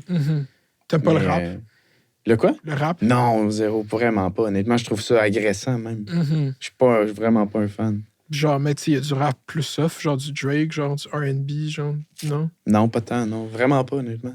Mhm. J'aime un peu la musique québécoise, mais même à ça, j'en écoute. Quel artiste que, mettons, que toi? Ben, classique Cowboy Fringant. Ok, nice. C'est- T'aimes Jean Leloup, genre? Jean Leloup, quand même, honnêtement. Ah, c'est vrai que c'est ça. des classiques. C'est Là. ça. Daniel Bélanger, let's go, là. Ouais, Daniel Bélanger, un peu moins, mettons. Puis, mettons, moderne, genre, qui pose la musique maintenant. Attends, Hubert Lenoir. Moins ça. Faut que tu tapes in. Faut que tu écoutes le Épicé, je pense. Musique directe, là, le dernier album d'Hubert Lenoir, genre, il y a 2-3 ans, c'est un bon album de musique. Ah ouais, mais moi, plus jeune, j'ai grandi avec Pierre Lapointe. Pierre Lapointe, Ma ça. mère, c'était une fan de Pierre Lapointe. Mhm. J'ai écouté ça toute ma jeunesse, puis je pense que ça m'a aidé. Tu sais, parce que les paroles qu'il dit sont fabuleuses. Là, comme la plume Mhm. qui écrit ça est vraiment, vraiment bonne. Là. Mhm. OK. Mais ouais, tout ça c'est un changement de sujet. T'aimes-tu le là. country? Non, pas vraiment. OK, non. c'est correct. J'aime ça que t'aimes pas le rap et le country. Parce que des fois, le monde, il aime pas le rap, mais il aime le country, puis je suis comme... Ça, Mais j'aime bien Saint-Tite. J'aime les événements de country parce qu'il y a un fort sentiment nationaliste. Mais j'aime pas le country. À la Saint-Tite, j'aime bien ça parce que Parce qu'on est tous des blancs pis des cabs, man. ça rassemble tout le monde autour de... Tu sais, t'as-tu déjà été dans un rodéo? Non, pour vrai, Il non. faut que tu ailles là un jour. Il y a une Non. espèce d'énergie, là. Mhm. Tout le monde... C'est vraiment électrique, un rodéo, là. Puis là, probablement qu'un jour, avec les mouvements environnementalistes, tout ça, protection des animaux, ça va probablement changer. Mais pour Je l'instant... pense pas. Je pense que oui, honnêtement. Même ça a déjà un peu commencé à changer. Qu'est-ce qui a commencé à changer? Ben, je pense qu'avant ça, il y avait peut-être un peu de cruauté, même des fois, envers les animaux. Mais maintenant, hein, C'est moins cruel avec les animaux. c'est moins cruel. Ouais. Mais c'est pas super, mais je pense pas qu'ils vont les faire disparaître, là. Je sais pas, il y a des trucs que... Moi, j'ai bien des idées en tête que des fois, je pense que la société va... Tu sais, comme... Est-ce que les téléréalités vont exister dans 15-20 ans? Tu penses que ça va être considéré comme poétique de enfermer des gens puis les filmer? Ben, veux pas comme... C'est pas que c'est pas éthique, mais c'est que il y a pas beaucoup d'études qui sont faites sur les téléréalités parce que probablement qu'entre autres, étudier les téléréalités, ça pourrait mener à leur fin, peut-être, là, possiblement. Tu sais, il y a clairement un impact positif ou négatif, mais il y a un impact sévère Sur les candidats. quelqu'un qui fait une télé-réalité. C'est intéressant. Mais Fait que est-ce que c'est quelque chose qui va toujours exister dans l'optique que ça a un fort impact sur des individus? Je sais pas. est-ce qu'on revient à la finance? Là? Le fait qu'il y ait beaucoup de télé-réalité, là, c'est que vous n'êtes pas payé le même prix que des gens UDA. Genre, ils sauvent de l'argent sur le casting. Fait que c'est pour ça qu'il y a une grosse machine de télé-réalité, parce que les compagnies de production, surtout quand ils deviennent bien rodés, genre, mettons Love Island, là, la marque Love Island, qui loue leur île à des pays différents, dans différents... Genre, ils font fucking d'argent parce qu'ils n'ont pas besoin de payer les acteurs. Déjà là, ça, c'est comme une grosse chose qui fait en sorte qu'il y a plus de télé-réalité parce que ça coûte moins cher à faire. Après, c'est intéressant, je sais pas, Leur réel salaire, c'est comme l'exposition médiatique après. Là. genre qu'ils disent, Ouais. mais normalement, tu sais, si vous êtes à la télé, c'est comme une loophole. Là. Tu sais, c'est pour ça qu'à Big Brother Célébrité, ils payent genre 6-7 000 $ par semaine. Là. Ils sont payés 6-7 000 par semaine. Ben oui. Oh, Puis ok, les ok. gros stars, genre 8-9 000. Ah, ouais. Genre, ça, c'est un gros shit. Là. Puis c'est pour ça que dans Big Brother, Ça ça... dure-tu comme 3 semaines et demie ou ça dure 12 Ben, semaines? si tu y vas jusqu'à la fin, ça dure genre 12 semaines. C'est trop. 12 semaines, OK. Il y a du monde qui ont fait des passes de cash. Puis ça devient genre une espèce... Ça a de l'influence sur le jeu. Parce que le monde sont comme, ah ben moi, j'ai fait assez d'argent, je peux partir. Genre comme littéralement méta. J'ai juste checké Big Brother 1, là, je sais pas à quel point c'est encore méta. Là. Mais à un moment donné, un gars, il était C'est comme... quoi méta en passant?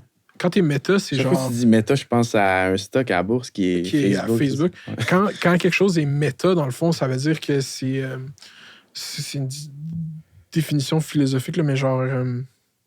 Méta, c'est comme d'un Mais- gros point de vue. Là. Ouais, mais d'un point de vue extérieur, puis qui commente la chose qu'on commente. Fait que, mettons, on parle d'OD, genre, puis au lieu de parler de qu'est-ce qui s'est passé à OD, on parle de comment OD a été perçu.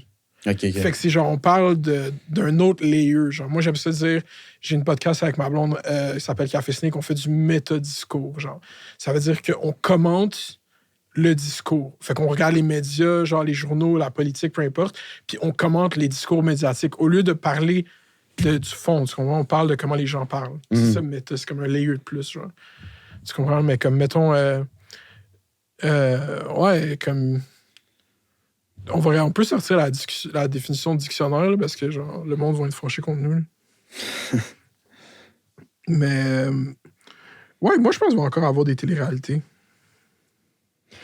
Il va en avoir, mais tu sais, ça... Juste si tu regardes les débuts un peu, ben je sais pas si c'est les débuts, mais les téléréalités au Québec en début des années 2000, Love Story, là. Toi, t'as pas connu ça, t'étais jeune, mais ben moi aussi, d'ailleurs, je suis né en 95. Là. OK, on n'est pas sûr. Ah, ça, c'est comme philosophique. Parce que c'est un préfixe aussi, c'est comme métaphysique ou genre... Anyways. Mais ouais, la télé-réalité, ça a commencé aux États-Unis. C'était genre une famille qui ont filmé, puis finalement, la famille, c'était dans les années 70, whatever, ça s'est full mal fini pour eux. Genre, c'est comme. Puis le monde, il était. Je pense que c'était comme Real Life ou A Real Life, ça s'appelait de même, genre. OK. Puis ça crée une espèce d'euphorie chez le public de penser que. Qu'est-ce qui est intéressant avec les téléréalités, c'est qu'on aimerait croire, puis ça. C'est Baudrillard qui dit ça dans Simulation et Simulacre, que genre c'est le fantasme de penser que les gens qui sont filmés, ils savent pas qu'ils sont filmés. Le fantasme de comme vraiment être là, puis de voir la réalité des autres gens. C'est genre ça un peu qui nous fascine avec la télé-réalité. De penser qu'on voit le réel. Moi, je pense que c'est aussi une partie des gens qui vivent à travers ton expérience dans la télé-réalité. Ben oui, ça c'est comme ça, c'est classique. Les projettent toute leur socialisation, dans le sens, surtout quand il y a des dynamiques sociales. Là. Fait comme, moi, j'ai déjà vécu ça avec un dude, j'ai déjà vécu ça avec des amis, genre, ils vont tous comme ramener à eux, genre, moi, si ça m'arrivait. Tu sais, moi, j'ai vraiment pas tendance à... Parce que je m'imaginerais tellement pas aller dans une télé-réalité que c'est rare que je me dis, moi, si ça... Parce que je suis comme, non, mais je me mettrais pas dans cette situation-là. Et genre, moi, avec l'idée de... Moi, parce qu'avant, tout le monde me disait, inscris-toi au D, inscris-toi au D. Puis genre, j'étais comme, mais je veux pas être reconnu pour ça toute ma vie. Là. J'ai d'autres ambitions. OK, c'est comme qu'est-ce que je te dis. Ouais, moi, j'ai dit ça. C'est ça, quand t'as dit ça, je trouvais ça intéressant parce que j'étais comme, moi, j'ai dit ça depuis des années, genre. Ouais. Mais parce que moi, j'ai des ambitions plus médiatiques. Je sais pas si tu veux animer un talk show. Moi, je veux pas animer un talk show, c'est une joke, là. Mais, ouais. Comment ça a commencé, la télé-réalité aussi? Oui, OK, bon sujet. Comme, tu sais, au début des années 2000 au Québec, t'avais Love Story. Tu sais, la première télé-réalité au Québec, ça s'appelle Pignon sur rue. Ça, c'était la première ever télé-réalité au Québec. C'était en quelle année? C'était à la fin des années 90. Puis c'était juste un appart. Ils ont fait le reboot cette année, by the way, c'était bon. C'était juste des jeunes, début vingtaine, de toutes les régions du Québec, genre 5-6 jeunes, qui déménagent dans un appart à Montréal pour étudier. Puis on filme genre leur quotidien, leurs débats. Ils sont colocs, ils vont à l'Uni, ils n'ont pas d'argent, ils se trouvent des jobs. Ça, c'était Jersey Shore, mais version québécoise avant Jersey Shore. Ouais, genre. Puis c'était pas genre party-oriented, là, c'était genre... Fait que ça, c'était la première au Québec. OK. Ouais. Puis Love Story, après, c'était pop. Genre vraiment comme... J'écoutais Love Story, j'étais jeune. Mais il y a un temps, à Love Story, tu sais, t'avais Dr. Mayou qui analysait les candidats d'un point de vue d'un psychiatre. Puis là, ça se confrontait, là, tu sais, comme... De nos jours, en 2024, c'est comme s'ils peuvent pas aller là, mais moi, j'ai l'impression que s'ils allaient là, la télé-réalité au Québec, il y aurait comme un engouement monstre. Là. Je pense que c'est ça, on dirait que les gens veulent voir. Ils veulent réellement aller dans la confrontation. Ouais. Ils veulent voir des trucs crus, là. Puis je sais pas, on dirait que... Mais t'as vu comment le public a réagi à Bilal? Là? Bilal était un peu cru, puis là, je sais pas, t'étais pas là, t'as pas vu, là. Mais Bilal... J'étais là en personne. Non, mais je veux dire, moi, je sais pas la perception, il a choqué, là. Ah ouais? Ben oui. Son commentaire sur les tatous, puis la Bentley, comment il était, comme il suivait tout le temps un peu Kat, là. Ouais. Comment qu'elle se sentait. Puis tu sais, le montage l'a tellement pas aidé, mais puis je suis sûr que c'est un peu vrai. Tu sais, comment elle découvre que le matin, elle peut parler avec Mamadou. Puis le matin d'après, Bilal est réveillé le matin pour aller parler avec eux. Tu sais, comment qu'il a stalké un peu dans la maison, genre. Ça a choqué fucking le monde. Là. Il trouvait ça pas chill. Puis lui, Bilal, sa théorie, c'est ce que tu viens de dire. Il est comme, le monde au Québec, ils sont pas prêts pour des vraies téléréalités comme aux States ou comme en France. C'est vrai. Moi je suis un vrai candidat de télé-réalité, genre blablabla, genre. Moi, je choquais, whatever, genre. Ben, tu sais, Bilal, il a été montré à travers la production... Comme tout le monde, tous les candidats d'Occupation Double sont montrés d'une manière qui n'est pas exactement fidèle à comment ils sont. Ils ont été soit protégés soit boosté un peu, tu sais. Mais il n'y a personne qui a été montré un pour un. Impossible de montrer quelqu'un un pour un. Mais je pense que. Moi, Même moi, j'ai les pas candidats- été- Les candidats disent ça, mais genre. Tu sais, Christina, elle a beaucoup dit ça en sortant. Puis là, tu checkes les entrevues qu'elle fait après, puis je suis comme, ben, t'es similaire, genre, t'es quand même. Je comprends pour du monde qui sont pas habitués de se regarder, genre. Oui, oui. Dans la majorité des cas, je te le confirme, ça reflète ce que la personne, comment la personne était. C'est Moi, ça. j'ai trouvé, j'ai Même là, pas toi, trouvé je qu'il y te avait des surprises. rencontre, genre, t'es peut-être un peu moins, genre. T'es plus calme, disons. Peut-être j'aurais pensé que t'étais un peu plus, genre. Verbomoteur, peut-être, mais tu parles quand même beaucoup. Je pense que t'es pas mal similaire à comment. T'es peut-être plus souriant. Non, tu souriais aussi dans OD. J'essaie d'analyser en live devant toi. Non, mais. Moi, Mais, cette idée-là qui représente mal les gens, je trouve que c'est utilisé par les candidats qui sont pas aimés du public. Ben pour oui, faire comme- c'est une belle béquille de dire j'ai pas été cette personne-là, ils m'ont représenté d'une manière que j'étais pas. C'est bon pour ton cerveau de te dire non, non, non, j'étais pas comme ça. C'est eux autres qui m'ont mal représenté. C'est facile, c'est la solution facile, à la place de te confronter la personne que t'es réellement aussi. Parce que tout n'a pas écouté OD, mais parce qu'il y a eu un dérapage de ça. OD chez nous, le candidat Charles, ça a été une des personnes les plus détestées de l'histoire d'OD, le leader. Là. Je suis sûr que tu as vu ça passer. Oui, oui, je l'ai vu, ça. C'est ça. Mais ça, c'était vraiment le montage. Puis moi, j'ai contribué à ça. Là. Chaque semaine, j'étais comme yo, Charles. Attends, mais c'était juste vraiment le montage ou il n'y a pas une parcelle Non, de non, lui qui est je un suis sûr peu... qu'il y a la vérité, mais je veux dire, le fait que c'était autant, c'était le montage. Je peux pas croire qu'il était de même pour vrai, genre. Ouais. Lui, il dit que c'était le montage. Moi, j'ai tendance à... Tu sais, ce gars-là qui m'a déjà texté que j'étais la personne la plus inutile sur Terre. Ouais. That's crazy. Ben, j'ai comme l'impression que c'est pas le montage, non? Juste en ça, non. Je niaise un peu, mais... Mais faut pas sous-estimer quelque chose, c'est que il y a comme un quatrième joueur, c'est la production. La production... Puis moi, je réfléchissais tellement à ça, à quel point c'est des décisions tranchantes de quel moment est-ce qu'ils vont montrer entre les couples, quel moment ils vont montrer pour tel candidat. Juste le moment qu'ils montrent dans l'histoire ou juste le générique au tout début. Là. Tu sais que, Ça, je trouve que tu donnes trop d'importance à ça. peut-être, mais comme dans un contexte, tu as juste ça à réfléchir, possiblement que tu finirais comme ça aussi. Tu sais. Peut-être. Tu trouves qu'Alexa prend trop de place dans le générique? Ben Alexa prenait de la place beaucoup, puis je pense que la production, au tout début, ils misaient beaucoup sur Alexa. Je pense qu'à Alexa, c'était leur candidat au des Mexiques, moment, moi, je pense. Non, c'est ça. À aucun moment, Alexa a démontré qu'il avait la personnalité et le charisme pour être la tête d'affiche d'OD. À aucun moment, ils ont investi dans lui dans du screen time. Il a tout le temps été plate du début à la fin. Le seul moment qu'il a pop-off, c'est quand il a confronté Christina parce qu'elle avait dit qu'il était mou. C'est le seul moment qu'il a pop-off juste un peu. Il n'y a jamais eu le charisme que tu avais, que Raph avait, que Bilal avait, que Fanny avait, que Katel avait, Katef. Toutes les autres étaient plus charismatiques que lui. Genre, Ouais.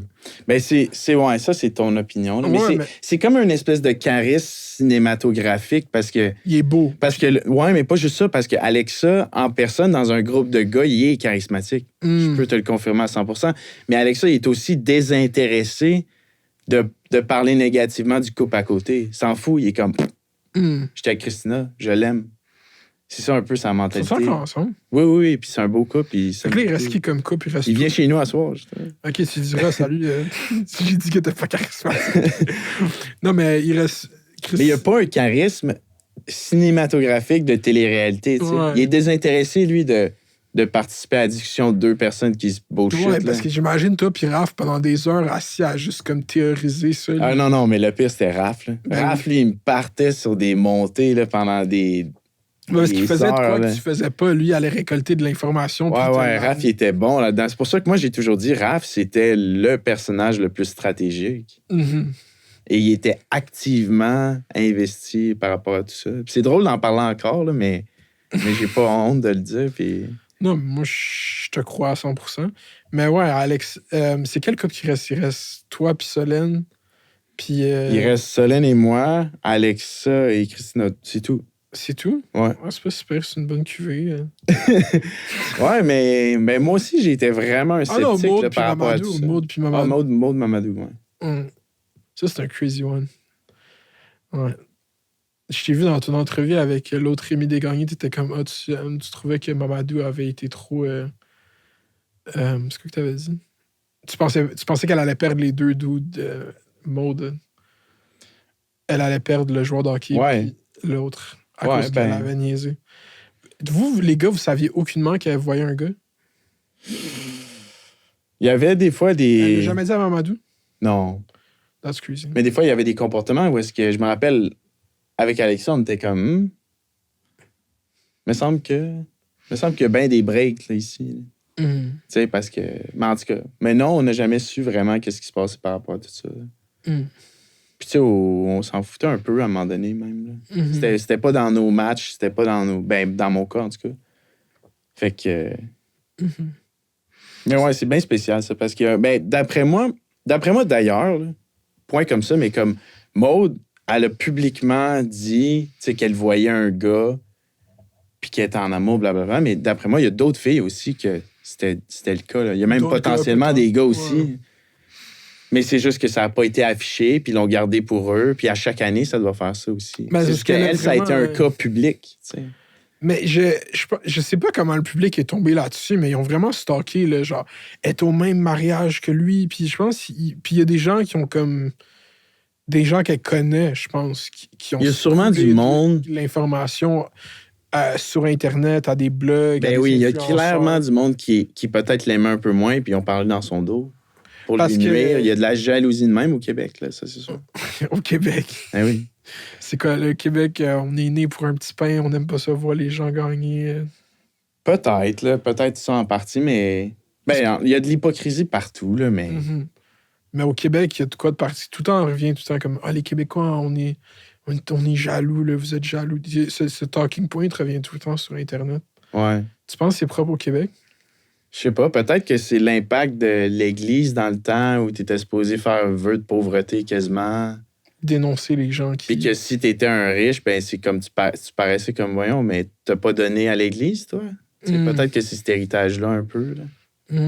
Ça, c'est intéressant, notre rapport à l'argent à travers la relation avec l'Église. Parce que les Anglais ont clairement pas ce même rapport-là. Là.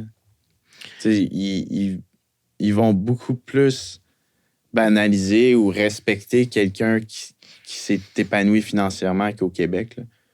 Au Québec, quand le gazon il est vert chez le voisin, ça peut faire jaser beaucoup. Me semble. Ben, je pense que... Moi, je me demande juste...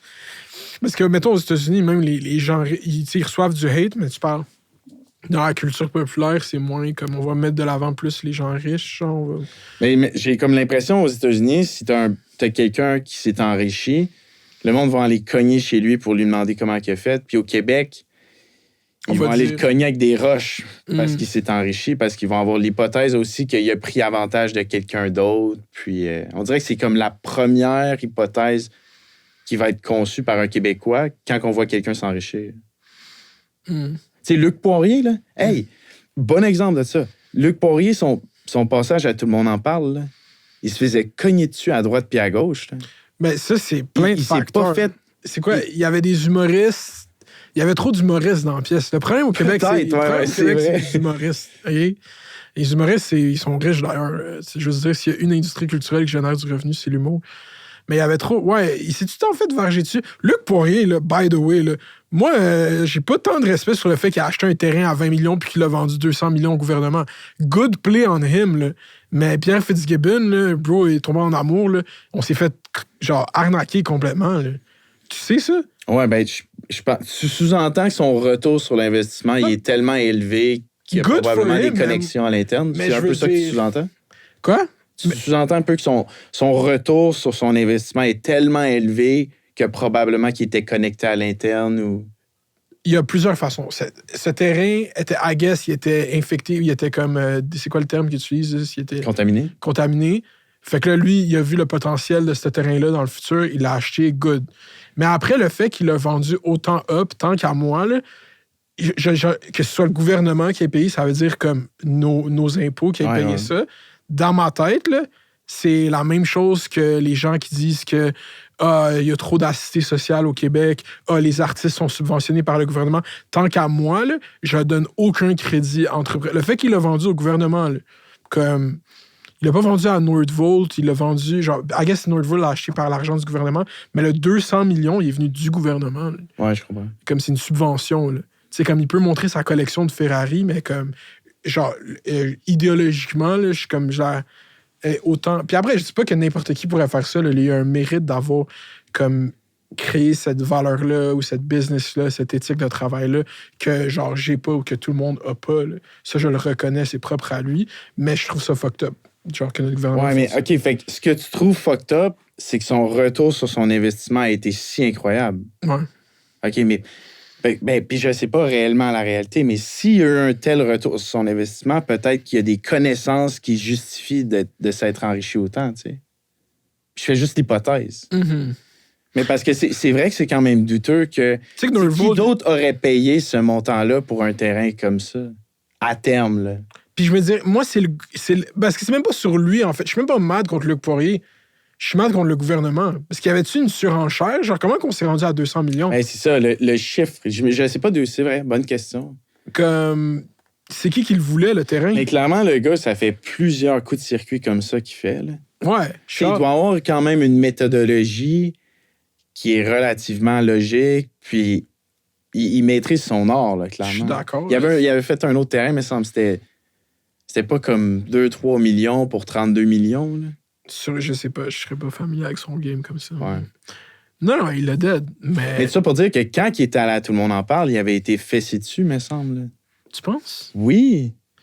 Tu vois, après, c'est les médias puis on sociaux. dirait que- Je pense pas on dirait qu'il- que c'est t'as checké comme- le Uncut Interview. Je pense pas qu'il ait tant été fessé dessus, là.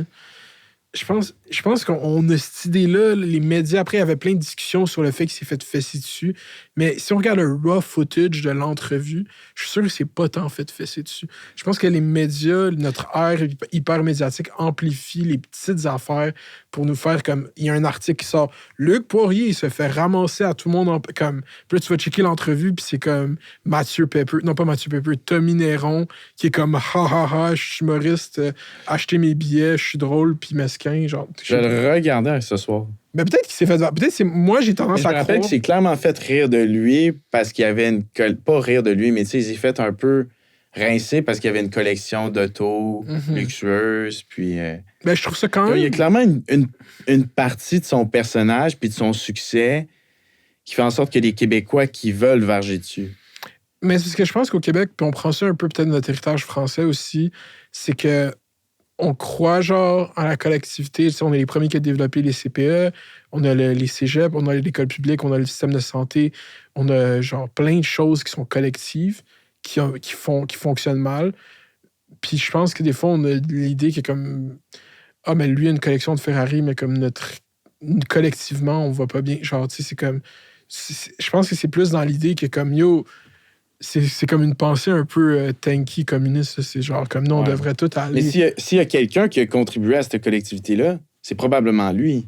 Tu En penses? payant ben, il a probablement payé des Plus d'impôts que moi, dizaines de millions d'impôts, tu sais, je veux dire.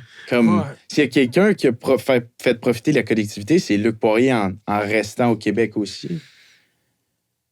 Ça, c'est un aspect aussi qui est intéressant, c'est que ce gars-là, probablement, tu sais, de par sa richesse, il est hyper mobile.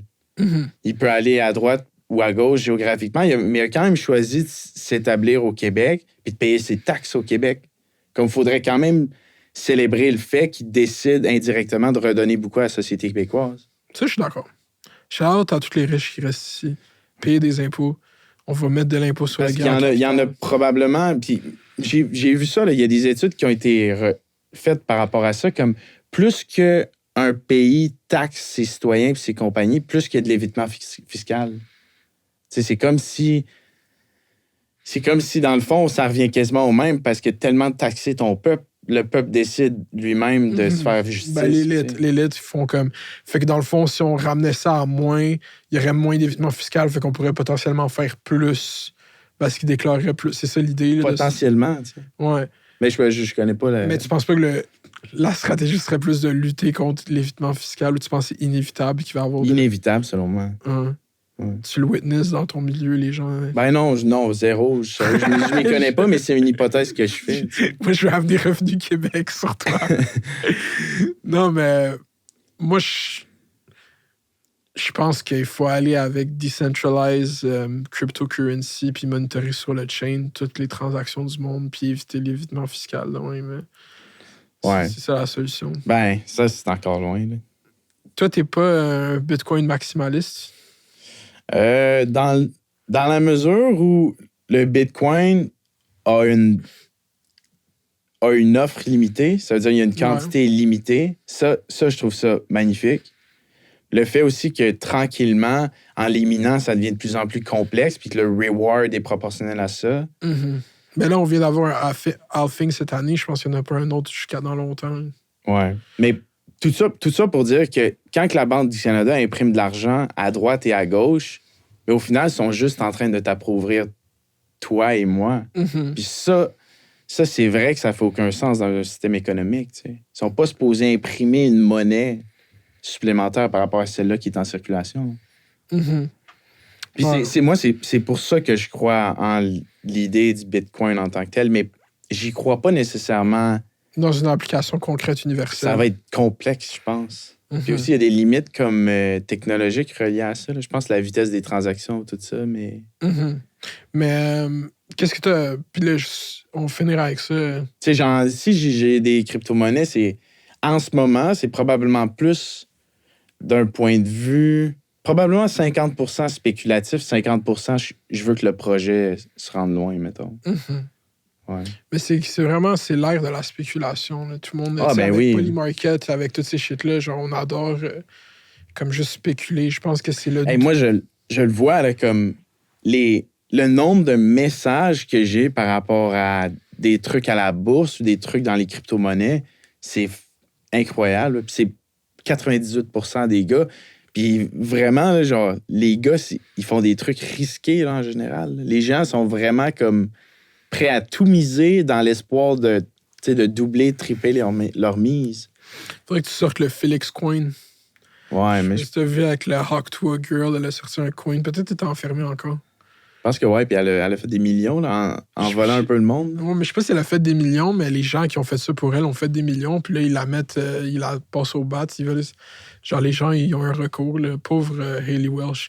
Imagine, c'est comme l'histoire la plus comme 2024 ever. Le Rise to Fame avec la shit la plus stupide, la podcast succès, crypto launch, fraude, prison. Genre, tout dans 1 an, tu sais. Ouais, C'est quand même toute une époque, là. C'est genre...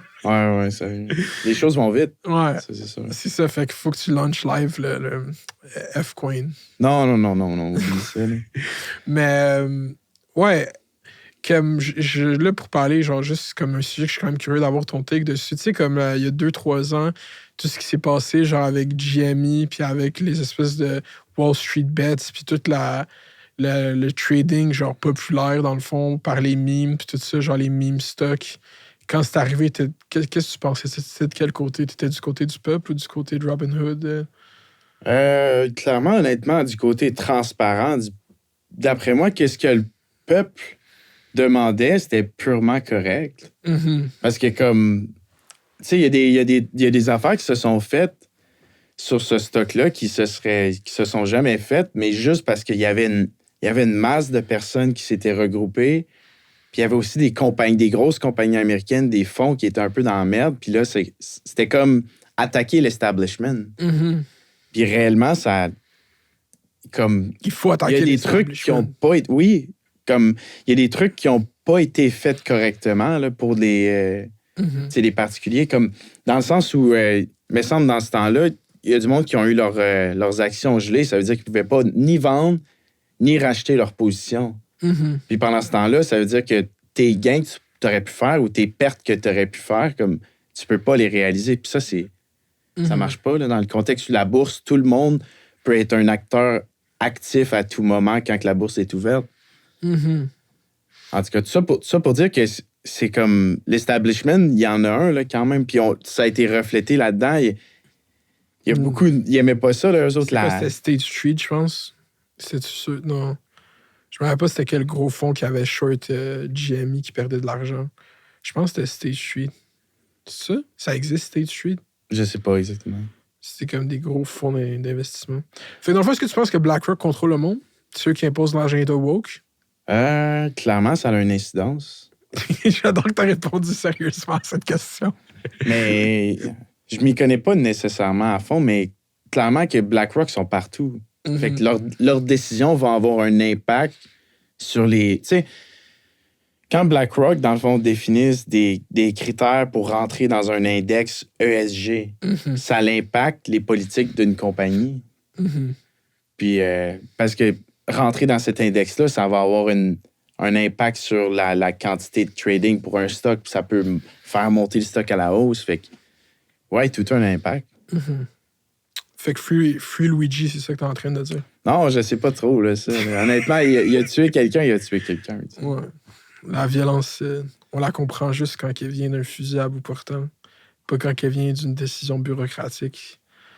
Je sais pas, mais moi, je pense que le niveau dans... Là, on parle de ça, là, je fais une joke, là, mais tu sais, les médias s'arrêtent sur « Ah, il a tué quelqu'un, il a pas tué quelqu'un ».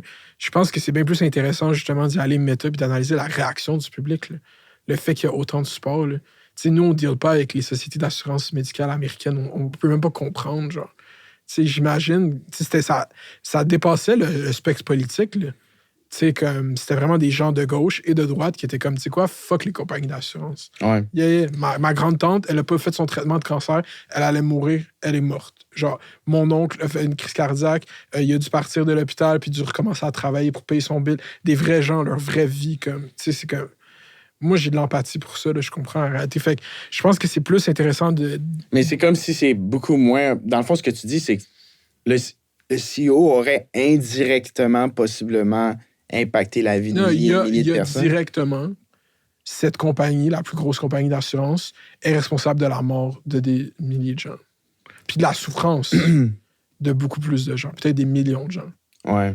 Mais tu sais, sont-tu responsables ou c'est... Oui, ils sont responsables. C'est mathématiquement... Mais après, c'est les lawmakers, c'est aussi l'élite politique américaine ou la caste politique américaine qui ne voit pas comme les soins de santé comme un droit puis qui devrait comme être nationalisé. Genre, mais je pense, t'es-tu pour comme le...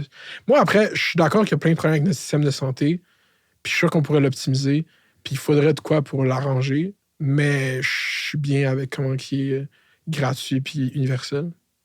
Non? je sais pas, honnêtement. Tu penses que ce serait mieux s'il était privé? Je peux pas tant m'aventurer là-dessus nécessairement, Ouais, mais je sais qu'il y a clairement des trucs qui fonctionnent mal. Ça, for sure, on peut le critiquer, mais la base... Tu sais, comme quand tu regardes toute la crise des infirmières, tout ce qui entoure ça, la pénurie de monde qui veulent travailler dans les hôpitaux, ben travailler dans un hôpital tout court, on dirait que c'est plus bien vu de la société. Fait que c'est comme... Je pense que c'est plus bien vu de la société. Ben non, puis le syndicat des... Tu sais, les syndicats, mettons, d'infirmières vont en parler négativement, mais qui veut devenir infirmière ensuite? C'est comme un cercle vicieux qui se construit. Puis sinon, ben... Sinon, mais c'est que, tu sais, le capitalisme, mettons que tu avais des hôpitaux privés puis des compagnies d'assurance, la possibilité de faire du profit, au final, va potentiellement créer un système de santé plus efficace. Non, mais c'est là que pour les gens qui sont utilisateurs-payeurs. Non, mais c'est là que tu as l'idée que le profit va être fait en optimisant, en rendant ça mieux pour le patient, en étant le meilleur. Quand le profit, ça va être de trouver des façons d'analyser puis de deny des demandes de remboursement d'assurance. C'est comme ça qu'ils font leur marge. Tu sais, comme, mettons, tu es une compagnie que tu es en bourse d'assurance, la seule façon que tu as de faire plus d'argent, c'est de payer moins d'argent. Ouais. Fait que c'est directement de comme... moins accepté de demande. OK, mais puis là, je fais l'avocat du diable parce que je suis pas nécessairement pour un système de santé privé, tu comprends? Probablement qu'à 2 vitesses, c'est le système meilleur. Mais comme, si je te dis l'inverse, si on continue d'avoir un système public inefficace qui ne passe pas toutes les demandes, il y en a quand même au final qui meurent. C'est vraiment, c'est vraiment moins comparable. C'est comme moins... Je suis sûr si on allait chercher les stats là, de gens... Je suis sûr qu'ils existent, en fait. L'INSPQ, je suis sûr qu'il y a des stats sur comme les gens qui meurent à cause de comme nos soins de santé, la vitesse de nos soins de santé. Genre, je pense que c'est vraiment... C'est comme s'il y a une grosse proportion de Québécois qui ne vont pas voir leur médecin de famille à chaque année. Ça a une incidence sur la santé des Québécois en moyenne, ça a une incidence sur le taux de mortalité. Comme, tous ces trucs-là, c'est aussi un impact d'un système public inefficace. Mettons qu'il y avait un système... Mettons qu'il y avait... Ben, c'est un peu ça qu'ils font en ce moment, une espèce de système privé en parallèle. Mais là, il y a un système privé en parallèle, puis comme Qui fait quand... en sorte que tu sais, ce système privé-là est beaucoup plus optimal. Puis ça sert beaucoup mieux les Québécois. Puis en quelque sorte, ça l'enlève un peu du poids au public. Fait que potentiellement, ça a quand même des bienfaits, l'appât du gain. Tu sais. Moi, Mais c'est un parce peu que ça que je trouve que dis. c'est l'idée que l'appât du gain, justement, dans un système capitaliste financiarisé, se fait tout le temps avec l'idée d'améliorer la condition matérielle des gens au lieu de juste comme faire plus d'argent, comme juste trouver n'importe quelle façon d'optimiser les finances au détriment, justement, comme des... Je pense pas qu'il y a de quoi de naturel dans le capitalisme qui est là pour augmenter la qualité de vie des gens. Je pense qu'il y a de quoi de naturel dans là de maximiser les profits, genre. Puis je pense que c'est comme le signe originel du capitalisme, c'est de croire que ça va aller pour l'avancement de nos conditions matérielles quand ça va dans l'avancement des conditions matérielles des gens qui savent comment jouer ça, puis c'est comme de l'argent pour eux. Genre, je pense pas qu'il y a de quoi de bienveillant dans le capitalisme qui existe. Ouais. Ben, Ça Ça prend, reste à voir. ça prend des gens bienveillants, là, si je crois aux gens bienveillants, là, mais de base, ce système-là, je pense pas qu'il est bienveillant. ouais. Mais moi, je le vois purement d'une manière optimale parce que, tu sais, quand tu regardes le système québécois avec pratiquement autant de cadres, Moi, je suis ça. Moi, je suis pour travaillent la sur le terrain. décentralisation. Moi, je suis pour l'autogestion, la décentralisation.